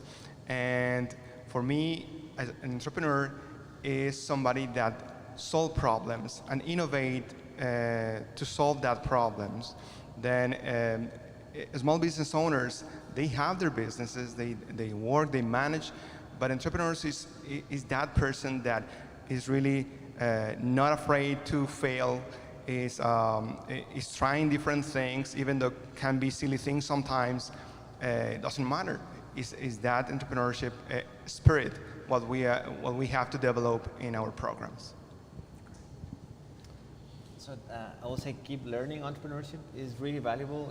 It evolves over time, so we have new tools, new ways to do entrepreneurship. Another thing, I agree. So entrepreneurs, we're problem solvers. We're also problem seekers. So seek a problem that is important to you, that it's important for the community, for society to be solved, and find solutions, right? And you mentioned failure is important, so fail fast. But fail fast. Try to have small failure as opposed to huge failure, and there are so many ways to get to that. So to learn the skills to be prepared for that. Yeah, one last thing I'd just say, this is not the first generation of entrepreneurs, right? We've got history of entrepreneurs, right? So study entrepreneurs, study the folks who have been successful, study how they were successful, study how they failed, because I guarantee you every single one of them had a failure, at least one, and they had to learn from it. So study them, and history is, biography is a great way to learn history. And then when you study them, like, you can actually ask them questions, because they live here and they came to our institutions and they're literally right here. I'm saving this for the very end. So, like, many conversations about the impact of universities in entrepreneurship are really focused around technology transfer, right? And so they're focused on sort of the inventions that are happening at a place like Pittsburgh. They're happening at sort of the patentable kind of ideas that are happening around university research that then go off and become spin-off companies. We purposely did not talk about that. Now, it's not because it's not happening, right? The Health Science Center and UTSA are great drivers of that kind of innovation that's taking place, that's really technology and science driven. Our good friends at Texas Biomed are leaders in that. SWERI are leaders in that. Our faculty are working in that space at all. What we wanted to do here is create a space to talk more broadly about entrepreneurship beyond the traditional models of tech transfer. And that's actually where the real opportunity lies. If we're really going to open up entrepreneurship and democratize it, it's about universities providing opportunities for people to start their own companies, to learn in a safe space, to create that talent for that next generation that's well beyond the impact of the next greatest technology. So there is technology taking place. I think the data science competition is a great example about how it's putting that together. Resources like what's happening between the Health Science Center and UTSA are great examples. But this is really a larger conversation about talent, about excellence, about education that's taking place. My name is Dr. Luis Martinez. I'm the Director for Innovation and Entrepreneurship at Trinity University. We're thrilled for those of you who spent some time out of your day to be with us today in person, as well as those of you who've logged on during San Antonio Startup Week online or is seeing this asynchronously. Thank you so much for attending our session on entrepreneurship and higher education, and thank you all so much for your attention. Thank you. Thank you.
Well, good afternoon, and thank you for joining us on Thursday late afternoon. Will be the final session for today, and we know that everyone's looking forward to Friday. But first, what we'd like to do is have a panel discussion on the state of cybersecurity here in San Antonio. And my name's Jeff Fair. I'm the Vice President for Cybersecurity and Economic Development at the San Antonio Chamber of Commerce. And in my dual role as the lead for Cybersecurity SA, a public-private venture between the Chamber and the City of San Antonio, I'd like to welcome everybody to our panel discussion today. The first thing I'd like to do is introduce the panel. We've got three very distinguished members of the cybersecurity community here to talk to us today. And so without further ado, I'd like to introduce Edward Contreras. Eddie, it's good to see you. Eddie's the Chief Information Security Officer and Executive Vice President at Frost Bank. And Eddie is a security and risk transformation leader focused on knowledge sharing and risk leadership. He's guided companies through breaches, risk transformations, and complete security implementations. He rebuilds while embracing next-gen security, and he's looking forward to learning and sharing with the team today. Dan Gavon. Dan, thanks for joining us today. Dan is the Director of Cyber Business Strategy with IP Secure, a local cybersecurity company here in San Antonio. And Dan joined IP Secure in 2021 as the Director of Cyber Strategy. And in this role, he's responsible for developing and executing business strategies to grow and succeed in the DoD and cyber industry. And Patsy Boozer. Patsy, thanks for joining us today. Patsy's the Chief Security Officer for the City of San Antonio, and she's credentialed as a certified information security professional and responsible for all aspects of information and cyber and physical security for the diverse 39 different departments that the city has. And we'll talk a little bit more about their experience and their careers as we get into the questions. Before I start the questions, I just want to let everyone know a little bit about Cybersecurity San Antonio. And I mentioned it as a public-private it's not a public-private partnership between the city and the Chamber of Commerce. We were founded in 2015, and the idea was that we needed an organization really to bring together everyone in our very diverse cybersecurity ecosystem here in San Antonio. So the Chamber hosts the Cybersecurity SA as part of our Cybersecurity Council that meets monthly. And as part of that council, we bring together folks from all the academic institutions in town, many of our ISDs. We have military and government, both at the state and local level, join us, local cybersecurity companies, larger DoD information and cybersecurity contractors, as well as many of our larger businesses here in town with large cybersecurity departments and data centers. And so with that, what I'd like to do is start asking questions of the panel, because I think everyone tuned in not to listen to me, but to listen to all of you. And so what I'd like to do is just start with the first question, and Eddie, if it's okay, we'll start with you. Absolutely. How would you describe what you see as the state of cybersecurity here in the city? So I think cybersecurity is a very unique field because it's not restricted to your own company. When you get into cybersecurity, you're actually connected to an industry, and so you can actually reach out to people at any company with a cybersecurity title, and they're willing to talk to you. And what you find out is a lot of the challenges that they're going through, you're going through as well. And so when you have fraudsters, bad guys, or whoever, when they're attacking companies or they're looking and targeting, a lot of our communities share that information. So I think when you look at what's the state of the industry for cybersecurity, I think it's strong. I think people are willing to work with each other, but I also think it's under constant attack, right? There's so many breaches that you hear about, and it's not the bad people that get caught, it's the unlucky people, because there is no really surefire way to stop a breach or stop a hack. It's all about how do you manage it. And so I think that's the unique thing about this field is it's not if but when, and when is really based on how well your professional network is, when you can actually get through that process. So I think it's a strong, state of mind, but I also think it's an industry that is practiced, well-versed, and ready to respond. Great, thank you. Dan, same question. I think it's very strong, and piggybacking off what Eddie said, all of the partners that exist within that ecosystem, from academia, and you mentioned as well through these public-private partnerships. I think it's an excellent environment for people that are just getting into the industry, and folks that have been in the industry for quite some time. There's a vast background and experience across the board, and to go off again what you said as far as sharing information, I think the intent is there. I think it's starting to happen even more so with the efforts that you're doing, the efforts that I know Patsy's doing across what she's doing as the CISO for the city of San Antonio. I think it's excellent. Now, when we get into one of the challenges, we'll go off of that, but that's also one of the challenges, but I don't want to steal that thunder till we get there. Patsy? Well, Patsy, I know you have a little different take from the public sector, but well, a little bit different, but also a lot in common, right? I think the ecosystem, the cybersecurity, and just security in general, physical, logical cyber data, I think it's very diverse within the city because we have so many different verticals across the city, but yet security goes across the horizontal. And so I think we're a very resilient city when it comes to security, because I think as Eddie and Dan both said, we have a really great networking community here. So if you run across something that you haven't seen before, they're just a phone call away, and you can strategize, you can find out, have you had this happen, how did you handle that? Incident response, when you have to go into incident response, they're always willing to say, just give me a call, let's talk through this. Now that doesn't mean we share sensitive data or anything like that, but it does mean that we have someone that we can talk to and we're not an island. And so I call that mutual aid. And so when we can share with each other, we can grow stronger as a team, then we're mutually providing aid to each other. And then from there, the ones of us who have a little bit stronger groups, a little more depth, then we can start to provide that out around the community. That's great. Dan, I want to start the next question with you. That way Eddie's not on the spot the entire time. The most pressing challenge in cybersecurity, and cyber's hard to talk about because I want to talk about San Antonio if we can, but I understand that cyber's sometimes very hard to localize like that. But in general, what do you think the most pressing challenge is?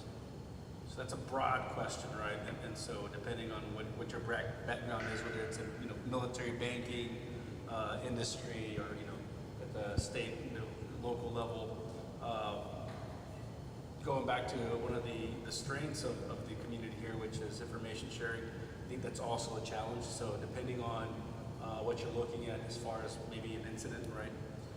Sure, we do share information, and that's something that we need to improve upon as well, is what medium we use to do that, right? So if something bad happens, that Patsy sees, what's the quickest, fastest method versus, telephone or shooting an email, what's the automated system that we all can jump on? Because across different industries, academia, military, we all use different mediums to do that internally, but across the board, how do we do that? Because again, that is, reaction time many times is critical, right? And the sooner we can get or respond to a threat, or identify a threat, the sooner that we could overcome that challenge or mitigate that. So again, I think part of that is communication, but it's also establishing a synchronized medium that we can all use and share information to be able to quicker respond to the threat. Okay. Patsy? I would think from a challenge perspective, I know all of you've probably heard the term DevSecOps, development, security, and operations. It's balance.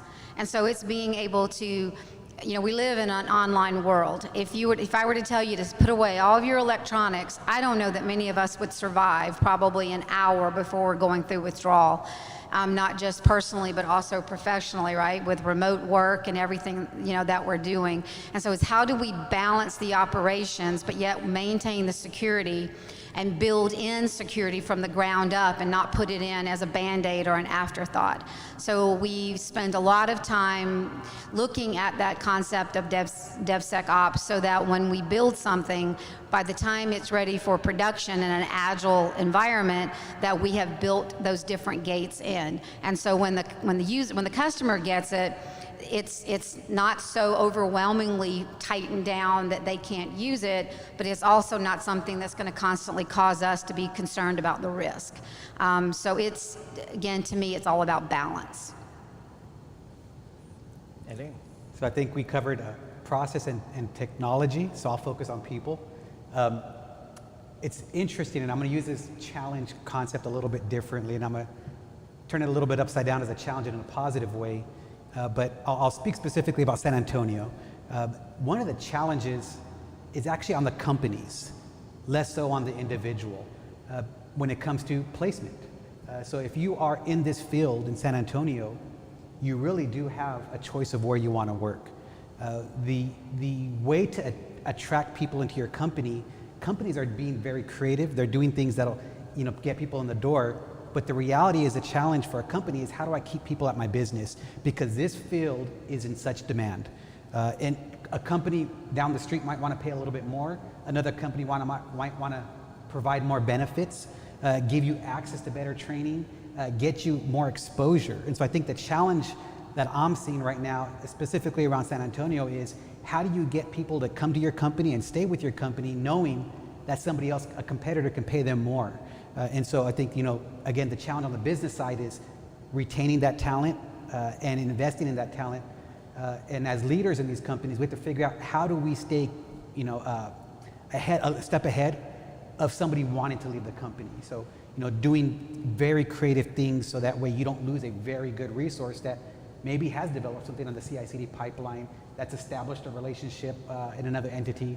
How do you keep that person engaged and in a way that they want to be there, versus they don't want it, they're engaged, but they have all these other options. So I think the challenge really is, from the people perspective, keeping that talent in the company.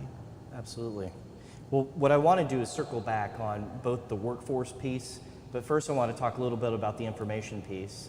And Patsy, I want to start with you, because I know the city is working on that issue and trying to address it with a great initiative, and I didn't know if you wanted to talk a little bit about that.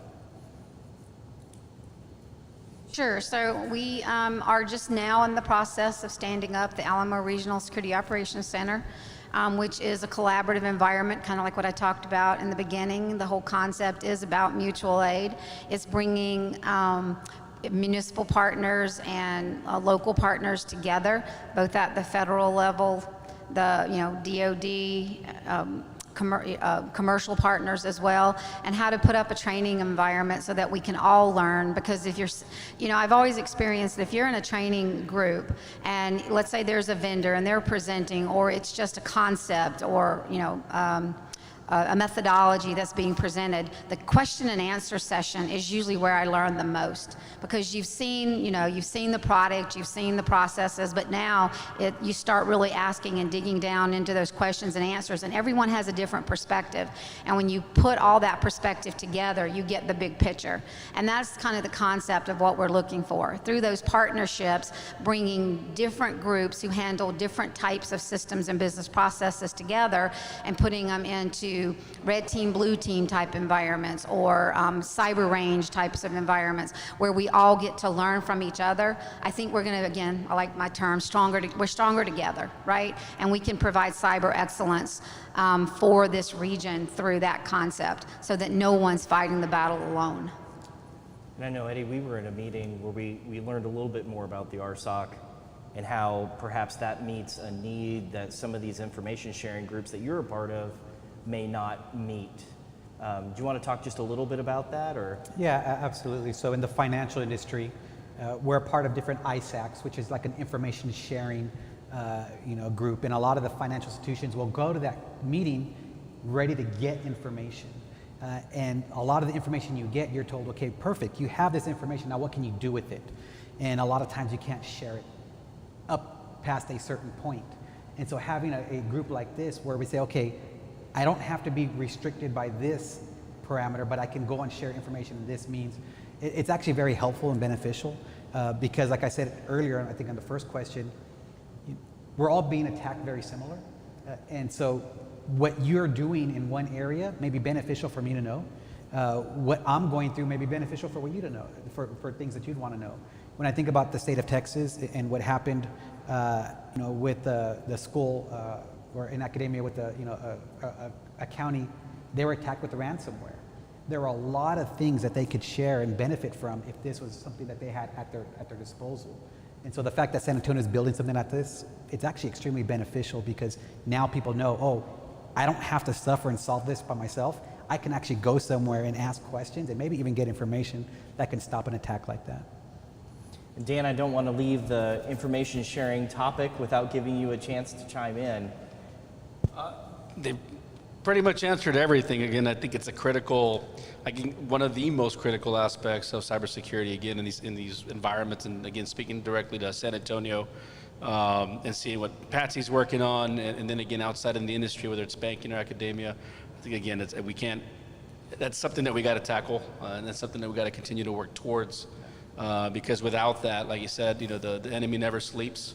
And so we're all targets, and the more we can come together and share information, and again, given the limitations that we have, whether it's DoD information or banking information, but finding that focal point of what we can share and elaborating on that and growing that.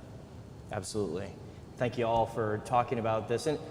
And one of the things that I talk about when I try to educate others about San Antonio and our ecosystem, everyone seems to know something's going on in San Antonio. And then when I tell them, especially when they're not from here or especially from Texas, I say, well, we are the second largest cybersecurity hub in the United States. Their jaw drops because they just don't realize it. Mm-hmm.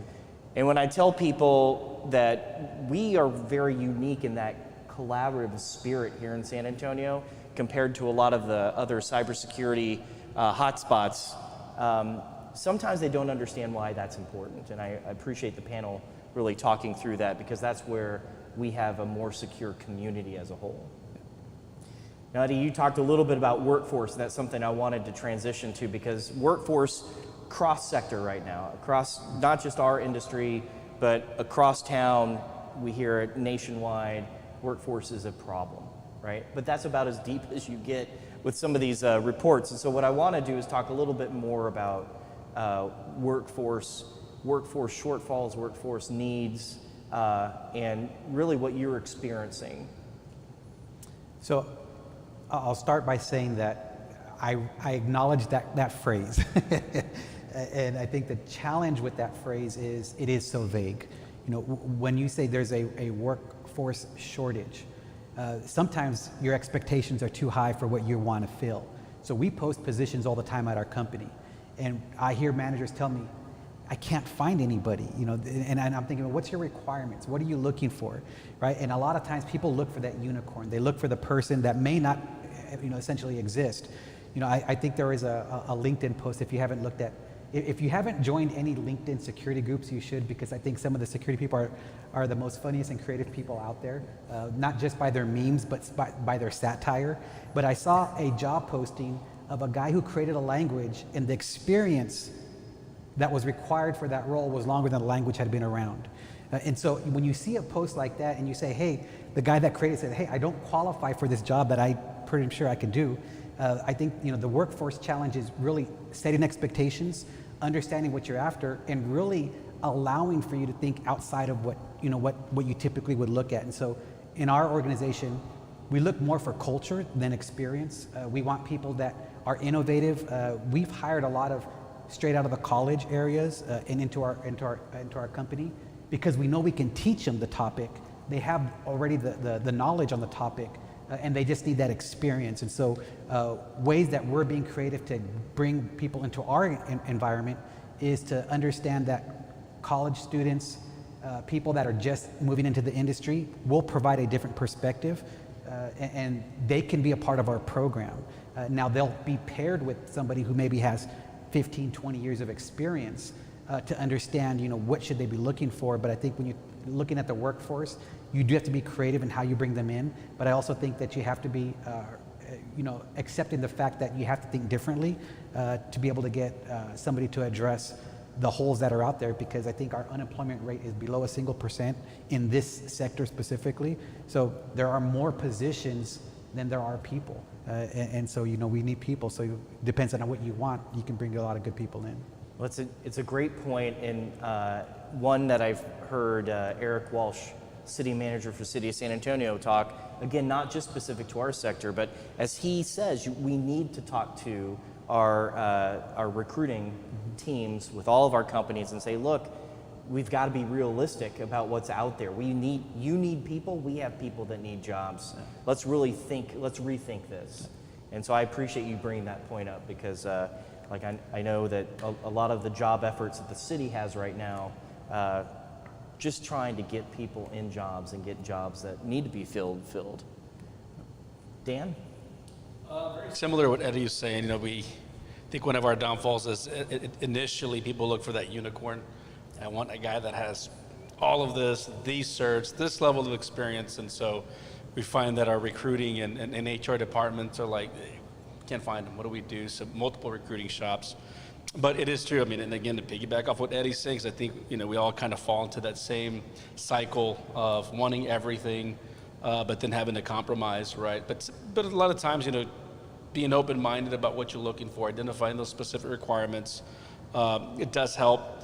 For me specifically, our company being, and a lot of companies here in town being DoD contractors, you have the clearance aspect of that as well, right? And so not only do you need the IT skill sets, but the clearance, and so how do we bridge the gap from very talented and smart people come out of college that may have the education but don't have the experience or the clearance? And so, we're starting to see more and more now that, and trying to bridge that gap, we're bringing them on, getting them their clearances, getting them that experience that they need so that we can prep and posture for those job openings that we know we have or will have, and have them set up, right? So there's a balance there of business needs, customer needs, that I think we've all dealt with and continue to deal with. But the good thing is the talent's there. It's going out and finding it and helping them grow to not just meet our needs, but as you mentioned, ecosystem several times, there's folks that, might not work for us right now, but we maintain that network that might come back and work for us when they have that experience, or vice versa. And so, talking to Eddie, we were just talking before this how we're both in the same Army battalion brigade, back in our military days. And a lot of the same people we're talking about, it's like, oh yeah, he's working for this company now, or he's over here at this company. But it is definitely networking is a big aspect. I'm into that of this whole environment down here. Anyway, so there's challenges that I think that most of the people in our industry are finding ways around to meet that need. And Patsy, I know you came and talked to the council a couple weeks ago about this subject, and your thoughts on the workforce piece. Yeah, so I took a little bit different approach. Probably not that much different, but they talked about the whole unicorn thing. Well, when I came to the city, that was in 2012. I am the first and only. I was the CISO, and then I became the CSO because I also have physical security. And so I had to grow the department. I had to grow the group on both the physical and the cyber side. And so sometimes growth in your small organization, and you need growth, but you don't always have all that funding. You have to kind of grow the funding as well. So I started working with the local high schools and colleges to bring them in through internship programs. And so I would take them during the summer, or even sometimes after school during the year, working with the different programs. Most of them had a cyber background, and then we would bring them in, and then we would start that mentoring and cross-training and just training them up. And one of those, as an example, one of the hardest things usually is finding someone who's really good at application security, especially on systems, financial types of systems where you've got all the payment card industry requirements. You've also got a lot of the, you need to implement all of the NIST controls around sensitive personally identifiable information. And so one of those was a UTSA graduate that needed to get that OJT, so I brought her on as an intern, and then through that training, and we trained her. We just, spent almost a year just, she interned for me, we trained her up in application security, then she went on to I didn't have a position open at the time, so she went on to be a client service tech within the city, and now a position has opened, and I've been able to bring her back on the security team, and guess what? She's trained. I mean, now she's getting more in-depth training. And so I see it's not just I'm training them for the city, we're also training them for our other partners, because I've had some that when they graduated from the high schools and the colleges, they've gone on to work for NSA. There's one that's working as a cloud designer for Amazon. So I think it's been a very successful way to bring people in, get them trained, and then cross-train them across a lot of verticals. Because one thing for the city is that we're banking. We're health, we're healthcare, we're aviation, Alamo Dome, Convention Center. When you look across the city, you see all those different environments. That puts us into a lot of regulatory compliance areas. And when you start to learn security and learn it not just on the surface, but in some depth, and also applications, physical security, cameras, passive intrusion detection systems, alarm systems. When you start learning all of that, you get a really good background. And now you can go out in the other San Antonio communities and you can be a good resource for them. Even though maybe I can't bring them on at the city, I can actually help them through relationships to at least get an interview with other companies. Fantastic. Thanks, Pat. You did bring up one topic, with another hot topic here in San Antonio, which is internships. And this summer, internships were a big thing. I think one of the things that I saw that the chamber partnered with the city was we've got some great internships here in San Antonio. We also attract a lot of interns for people who aren't necessarily going to school here in San Antonio. And so we had an end of summer event where it was Stay in SA. We brought all these interns together. A couple of city councilmen came out. It was a great event. But the whole thing was, just because you're going to school at UT, Texas A&M, or even out of state, come think about coming back here and coming to work in San Antonio. And I had two that went off to Stanford, and so they were with me. They went off to Stanford, and then they came back during the summer because they come home, right? So they only spent the summer with me, but they've gone off to some very prestigious schools, and we still bring them back in and through the internship program. Fantastic. I didn't want to leave the topic of internships without giving the option to either of you gentlemen to talk about internships either in your organization or what you've seen locally. No, I think it's a great program. I know at our company we have several interns, and they're pretty in depth. I mean, some of our interns actually participate directly, for example, in support of defending one of the networks for one of our DoD customers. So they're not just on standby and just shoulder surfing. They're actually involved. They're on the keyboard monitoring, as analysts. We have another intern that's also part of the UTSA National Security and Collaboration Center, providing and participating, collaborating on the R&D side as well, right? So at the academic level. So no, that's been a huge value to us. And then I know a lot of our partners use interns, and we do. As Patsy was saying, we do find ways to either keep them in-house, especially the very talented ones, and most of them aren't very talented. And so we do across companies say, oh, you needed an AI guy, we got a great one, and we might not have a position for him right now, but you do, great, here you go.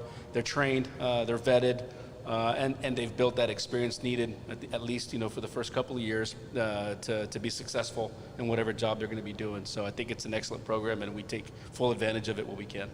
And you mentioned R&D as well, because I know you all have a PhD intern, a PhD level intern. So it's internships at all levels. And I know that we're actively looking at ways we can bring some, juniors and seniors in high school, and we'll get to that in a minute, but at all levels. Sorry, Eddie. Yeah, we're the same way. We embrace the intern program. We sponsor events as well, because our goal is to find, really good talent regardless of where they're at, and say, okay, if you want to join our company, and while we're a San Antonio-based company, don't let region restrict your options, right? And that's one of our goals. And so we'll sponsor events. We give out some really cool prizes, stuff that I don't get, but I guess the younger kids get. But we'll sponsor these hackathon events. We'll create scenarios and say, hey, we're going to give you free tools. Join this and see what you think about it. And we watch it and we monitor that event, and people, they really enjoy it because we give them scenarios, we put them in these real world situations, and you see they're, not only they're engaged, but they're thinking of things that we typically don't think about. And so we have a really good conversion rate for our interns as well. So as we bring interns into our bank, we're converting them to full-time employees because not only do we see what they can do, but we see what they potentially can get into. We have new programs that we're launching like artificial intelligence, machine learning. We're really diving into this whole cryptocurrency environment and understanding blockchain. And so all this stuff that wasn't there when we went to school, these kids are coming in and they're going to be facing this. Now throw in quantum computing, throw in no borderless environments, and all of a sudden you have a group of people that are engaged in problems that we couldn't even fathom coming to school. So the intern programs are just key, and we've some of our brightest stars come from those programs, and we send back the notes back to the colleges saying, hey, great job, here's what they're doing, and we just stay engaged in it. So it's a great process. Well, so it was a nice segue to talk internships because we did want to talk about some of the things that San Antonio is doing some of it's unique, but a lot of it is kind of in line with what the rest of the country is doing when it comes to education in IT and cyber. And so, I've had the opportunity to talk to a lot of some of the CTE directors at our local ISDs and learning some of the curriculum that they've got in the middle school right now. And then hearing from people like Joe Sanchez with Cyber Texas Foundation, who was adamant about getting cyber exposure to kids that are pre-K through 5. And I was corrected. I said K through 5. Joe corrected me. It's pre-K through 5, getting it out there really, and beginning to become. We talked about digital natives, kind of with millennials. But this is completely different. This is being cyber safe from day one. Mm-hmm. And there's a lot to talk about, but from your understanding of what we are doing right now in the education space, I just want, if you want to throw out one thing that we are doing that's great, or one thing that we need to start to each of the panelists. And Dan, I'll start with you. I think one thing that we're doing that's great, and again specifically to San Antonio, is, it kind of ties back into some of the questions that we had earlier, is just the collaboration at all levels. And you mentioned it, right? I've seen some kids, I was talking to one of my friends the other day about a 6-year-old that's already programming, and I'm like, holy cow, like that's awesome. I wonder what that guy's going to be like, at 15, and a friend of mine who's in cyber as well, one of his kids at 10 years old started programming, was teaching by 14. So the future looks really good when it comes to education and cyber, in that, not only do you have, the kids that are getting interested, but you have the community support behind them. You have the resources, whether it's free classes here and there, whether it's, companies that are setting up, like I said, I know we offered up some free training as well in the past at different age groups. And like you were mentioning, the banking does the same, and I'm sure Pat's talking with some of the education efforts they have as well. I think I'm just very excited to see that it's happening at all levels across the board. Yeah, it's very interesting how kids younger and younger are getting involved in this field. And I can think of my kids. It was funny. My daughter came home one day from school and she goes, "Hey, our team just placed third in the U.S. for that stuff that you do." And I was like, "Oh, great!" So the fact that the schools are involved in this and they actually are taking it serious. One of the things that I talked to with the UTSA board, because we were talking about, what are things that are changing this, this perception of, well, technology is just for a certain group of people, or security is only, for this elite area, right? And I was talking to the UTSA group, and I was saying, well, look at sports. How did sports transcend the way it did? You have people that go out and buy jerseys, that cheer for them. You have cities that shut down to watch a football game. Why do they do that? Because the colleges invest in those programs. You have booster clubs. You have, you get scholarships. Well, cyber can be the same way. You know, you have now, if you think about this, and this was not there when I was young, and I'll date myself here, right? In high school, I had a typing class, and that was big because that was going to be, you know, something that was going to take me, you know, to the next level. Yeah, not one finger. You have to do the home rows. But now, you know, when you look at what kids are going through these days, you know, they're doing things that are completely different, and they're involved in ways that are completely different. You actually have kids that can make a career playing video games that are making as much as athletes. Well, what happened to those video games? They get hacked. Look at EA Sports. They actually have a financial crimes unit at a computer company because computer games, video games, that's an industry that makes billions of dollars. And so now all of a sudden you have kids who are in middle school and in elementary school that know how to work on these things, and now, you know, they know how to protect them. They're joining these groups and they're saying, oh, I'm programming at 6 years old. Why? Because they know how to. And so I think it's really refreshing to see that type of process. And you know, I got a B in typing, but I still brag about the fact that I can do 50 words a minute, and my daughter can speak into a phone and just, you know, recite 500 words a minute. And so I don't know if my skill set is something that translates to a resume anymore, but. Patsy.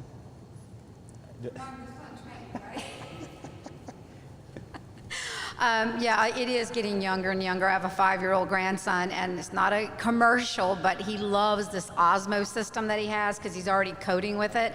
And it's like, you know, other than baseball, there's not much else he likes better than to just pull all that out and start coding. So I'm like, so now when I have a problem with the TV, I just hand him the remote and he goes in and he goes, okay, Nana, I'm going to fix this for you. And he gets it all programmed up. So yeah, it's starting younger and younger.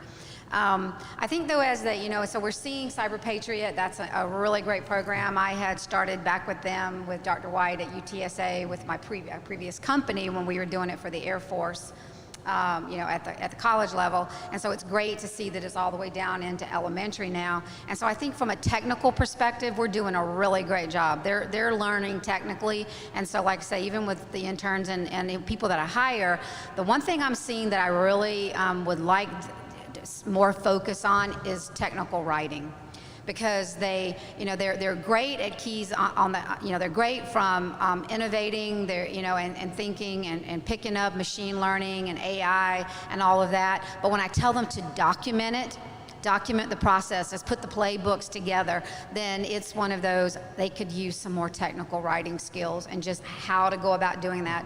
So I would love to see the educational programs, even, you know, on the technical side, to add a little bit more of that into them. Okay. Well, I think, do we have a question? Before we get to the question, I just want to take 2 points that you all made. There is a confluence of technologies, right? And I think all of us would be proponents of cybersecurity being a foundational layer for all of that. You can't have an autonomous vehicle without some connectivity like 5G. And probably some AI baked in. And you can't have any of that. You need it to be secure. No. You know, new materials science, quantum, all these technologies they have converged. Yeah.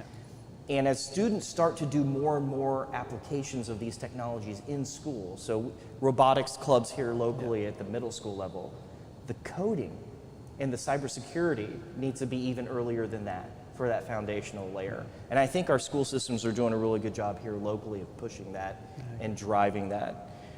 I know we've got a question from the audience. Yeah, we actually have somebody online. What they wanted to know was, were there any new challenges that the cybersecurity industry faced because of the COVID-19 pandemic? New things introduced? It's a fantastic question, and Eddie, since you're closest, you get first dibs. Yeah, it's a great question. Work from home concept is not a strange concept in certain regions. I came from the Silicon Valley area, so you know, taking meetings from your dinner table is not unheard of.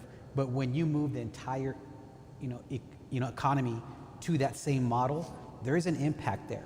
You're now merging home networks where you're watching Netflix and your kids are streaming music, and you have your other kids streaming video games, and people are sharing resources. You're merging that now into a business network. You actually have a network or a business pipeline that's shared with this environment here. So it is a challenge when you have to think about, now I have to recognize not only the Starbucks cafe, not only the airport Wi-Fi network, but now I have to recognize that people's home networks are part of our ecosystem, and they're part of our environment that we're actually trying to do banking business on. It does bring a new challenge. And a lot of times you'll hear, in the past, people are hiring digital transformation experts. And COVID was probably the biggest digital transformation presser of all times, because it forced every company to say, I got to do something different, I got to be innovative, and I got to allow things to happen, but still let business flow the way it needs to flow. So most security practitioners that I know, and I'm sure this will resonate with the group, is, wow, how do I protect that now, right? And so that was the challenge, something that everybody embraced, but not unique for any company. We all work from home. Dan? No, I second that again. It was the additional risk that was the challenge, right? As you're used to having to manage your corporate IT environment, and now it's expanded across not just the city, but the country, and in some cases even beyond that, depending on where your folks were. So being able to communicate, right, and still be effective was the challenge up front. But I think a lot of folks were quick to identify solutions to do that, whether it was different types of apps, tools, procedures to do so. Early on, it was kind of like, going over Zoom or whatever app you're using. It was like, you just froze. Oh crap! Let me go to this other room and let me go do this. Or like you said, your kids are playing video games or sucking up the bandwidth. How did you mitigate that? You gotta log back into the VPN, whatever. But at the end of the day, was the challenge was the additional risk that having multiple people or most of our workforce working from home posed, and how we went about to recover and mitigate that risk. That's it. Yeah, I mean, you've kind of mentioned the technical, and it wasn't just sending the workforce home for remote work and how we were going to do that, but it was also now starting to bring them back.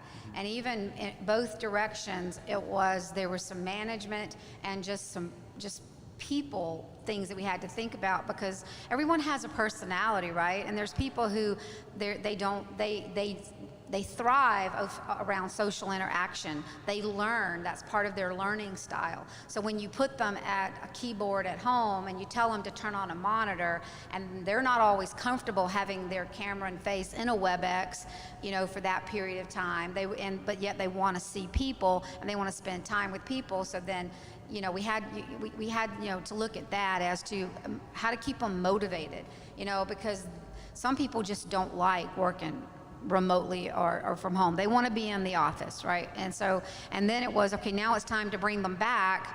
Well, I've gotten used to working from home. I'm not so sure I want to come back, right? So you kind of, you deal with that. Now, some companies, the employee base, they're not returning. They want to go find jobs that will allow them to work remotely. But so the security is, challenging, but we find ways to work all that. Sometimes it's hard to transition a desktop to a laptop when there's supply chain issues around that too. So we had to work around all those supply chain types of things as well. But I think everyone handled it with a lot of grace, because they knew the operation still had to continue. We had to make sure processes were in place, that we weren't from a productivity perspective, not just from a technical perspective. And so I think as a city, we did very well. I'm not talking city, talking, the entire city, not the city of San Antonio government.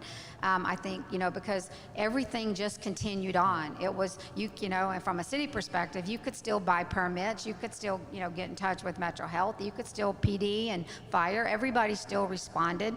But it was a challenging time, and making sure that they had all the resources that they needed, but yet they could work securely, but they could also work at a work tempo that made sense to them. And sometimes that was working around taking care of kids because the schools were closed. So I think that was probably one of our most challenging things, was how do we get their work day flexed so that they're still putting in their hours. That's what they're being paid for. That's what the citizens expect. But yet they've got the financial, they've got financial and and family obligations that need to be balanced as well. So and so we worked a lot around, and we're really good with flexibility around work schedules. Can I add one more thing Yeah, too? Because absolutely. what she just said was amazing, right? There's all these complexities that people just weren't aware of, and I do have to recognize somebody in our company. His name's Glenn, an architect that was driven on technology. He knew what he was doing, and I can point to success of 2021, not only for our bank, but for our customers and for a lot of businesses here, based on some creative ideas he came with to solve exactly what you're talking about. There's a supply chain issue. There's video conferencing challenges. There's all these things that are going on, and our business would have struggled if it wasn't for somebody that was thinking out of the box and being creative that way. And so, when you have a resource like him on a team, and he has a proposal, the best thing to do is listen, because he might have been talking for a long time and nobody was embracing it, but guess what? He actually helped our company get through a very difficult time. He helped our customers get through a very difficult time because they need access to money, they're paying bills. Yep. You have businesses that are getting PPP loans, they're surviving, and he played an instrumental part. You got an architect in IT that really helped the success of a bank, and you don't hear that often. So I thought I wanted to add on to that great ideas come from all different areas. Absolutely. I think just around every sector, we had reached some bureaucratic inertia where we had a way of doing things, but COVID forced us to break down those barriers, think creatively, outside the box. I thought about telehealth. I think here in our community, we're doing some great things in 2022, where we moved a lot of our doctor visits online. We moved telehealth. We had to enable doctors and providers to access medical records online and digitally. However, we've also recognized that there's a huge digital divide here in San Antonio, and we're doing things to address it. And so I think that's what's going to be exciting in 2022. Yeah, and the city we ran our digital divide program, and we were very successful working with the schools because we needed to get there were children who needed to learn from home, but they didn't have internet, they didn't have equipment, and so the city stepped up and worked with the ISDs and were able to help a lot of those kids. So I'm really proud of what the city organization did to help with that as well.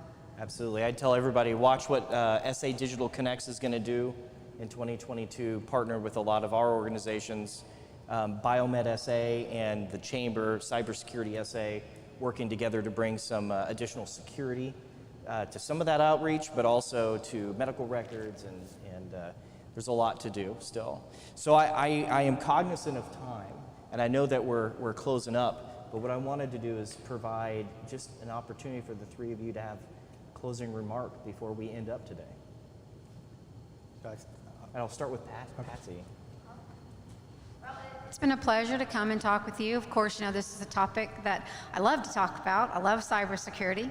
Been doing this for about 42 years, so it's, I've watched it grow. I mentioned, we talk about these young ones, and I talk about mainframes because I started as an assembler programmer and doing mainframe programming, and then moved over, I won't even tell you that transition path, but it's kind of like there is more storage on my cell phone now than I had in my complete data center when I was doing naval intelligence. So just watching where we've come and then where we're going to go is amazing, right? Because now we can process faster.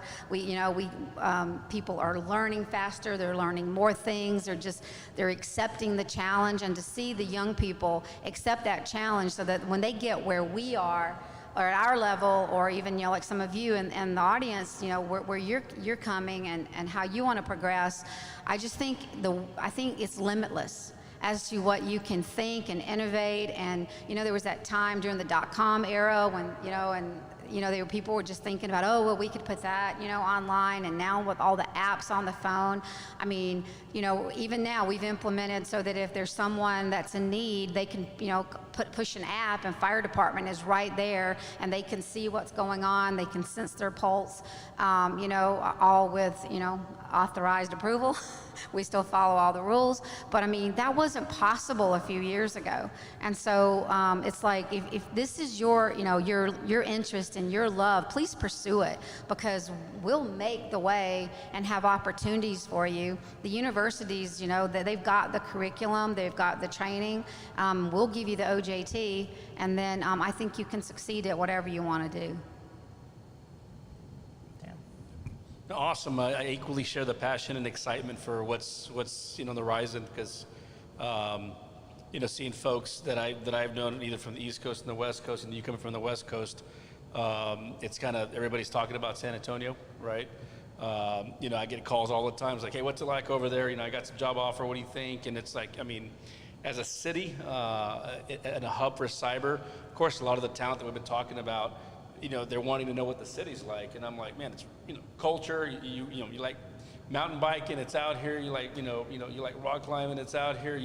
So a lot of the guys want to know, and folks want to know what it's like in San Antonio to come here, and I'm excited about the level of talent that we are getting, either organically homegrown or coming in from the outside.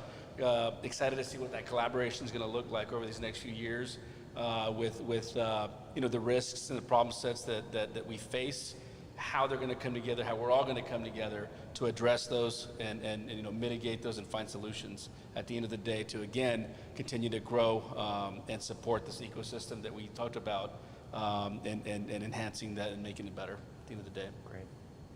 Yeah, my last comment would be, this is a passionate industry for me because, believe it or not, it's the most inclusive industry. Cyber touches every single person. Right? There is nobody that's excluded. Startup companies, large companies, millionaires, billionaires, and retirees. Someone steals $1 million from Elon Musk, he got a few more. Someone steals $10,000 from you or your family, it's an impact. And so it's something that everybody should be aware of, everybody should be involved in, and everybody should be wanting this to be successful. So we're not here because we think that we can protect all. We're here because we think we need to be, this fabric that helps everybody protect themselves. And so I just think cybersecurity is just the most inclusive industry that's out there, because we are all here to help each other, get through this, trying times of, the digital era. So it's an exciting time. Great. Well, I want to thank everyone on our panel. Thank you for the insight. Thank you for your enthusiasm and for your time this afternoon. I do want to thank everybody at San Antonio Startup Week, 80/20 Foundation, our friends over at Tech Block as well for including some of us in the Tech Fuel competition. And I want to remind everybody that, hey, tomorrow afternoon, Legacy Park, it's Geekdom's 10th birthday bash.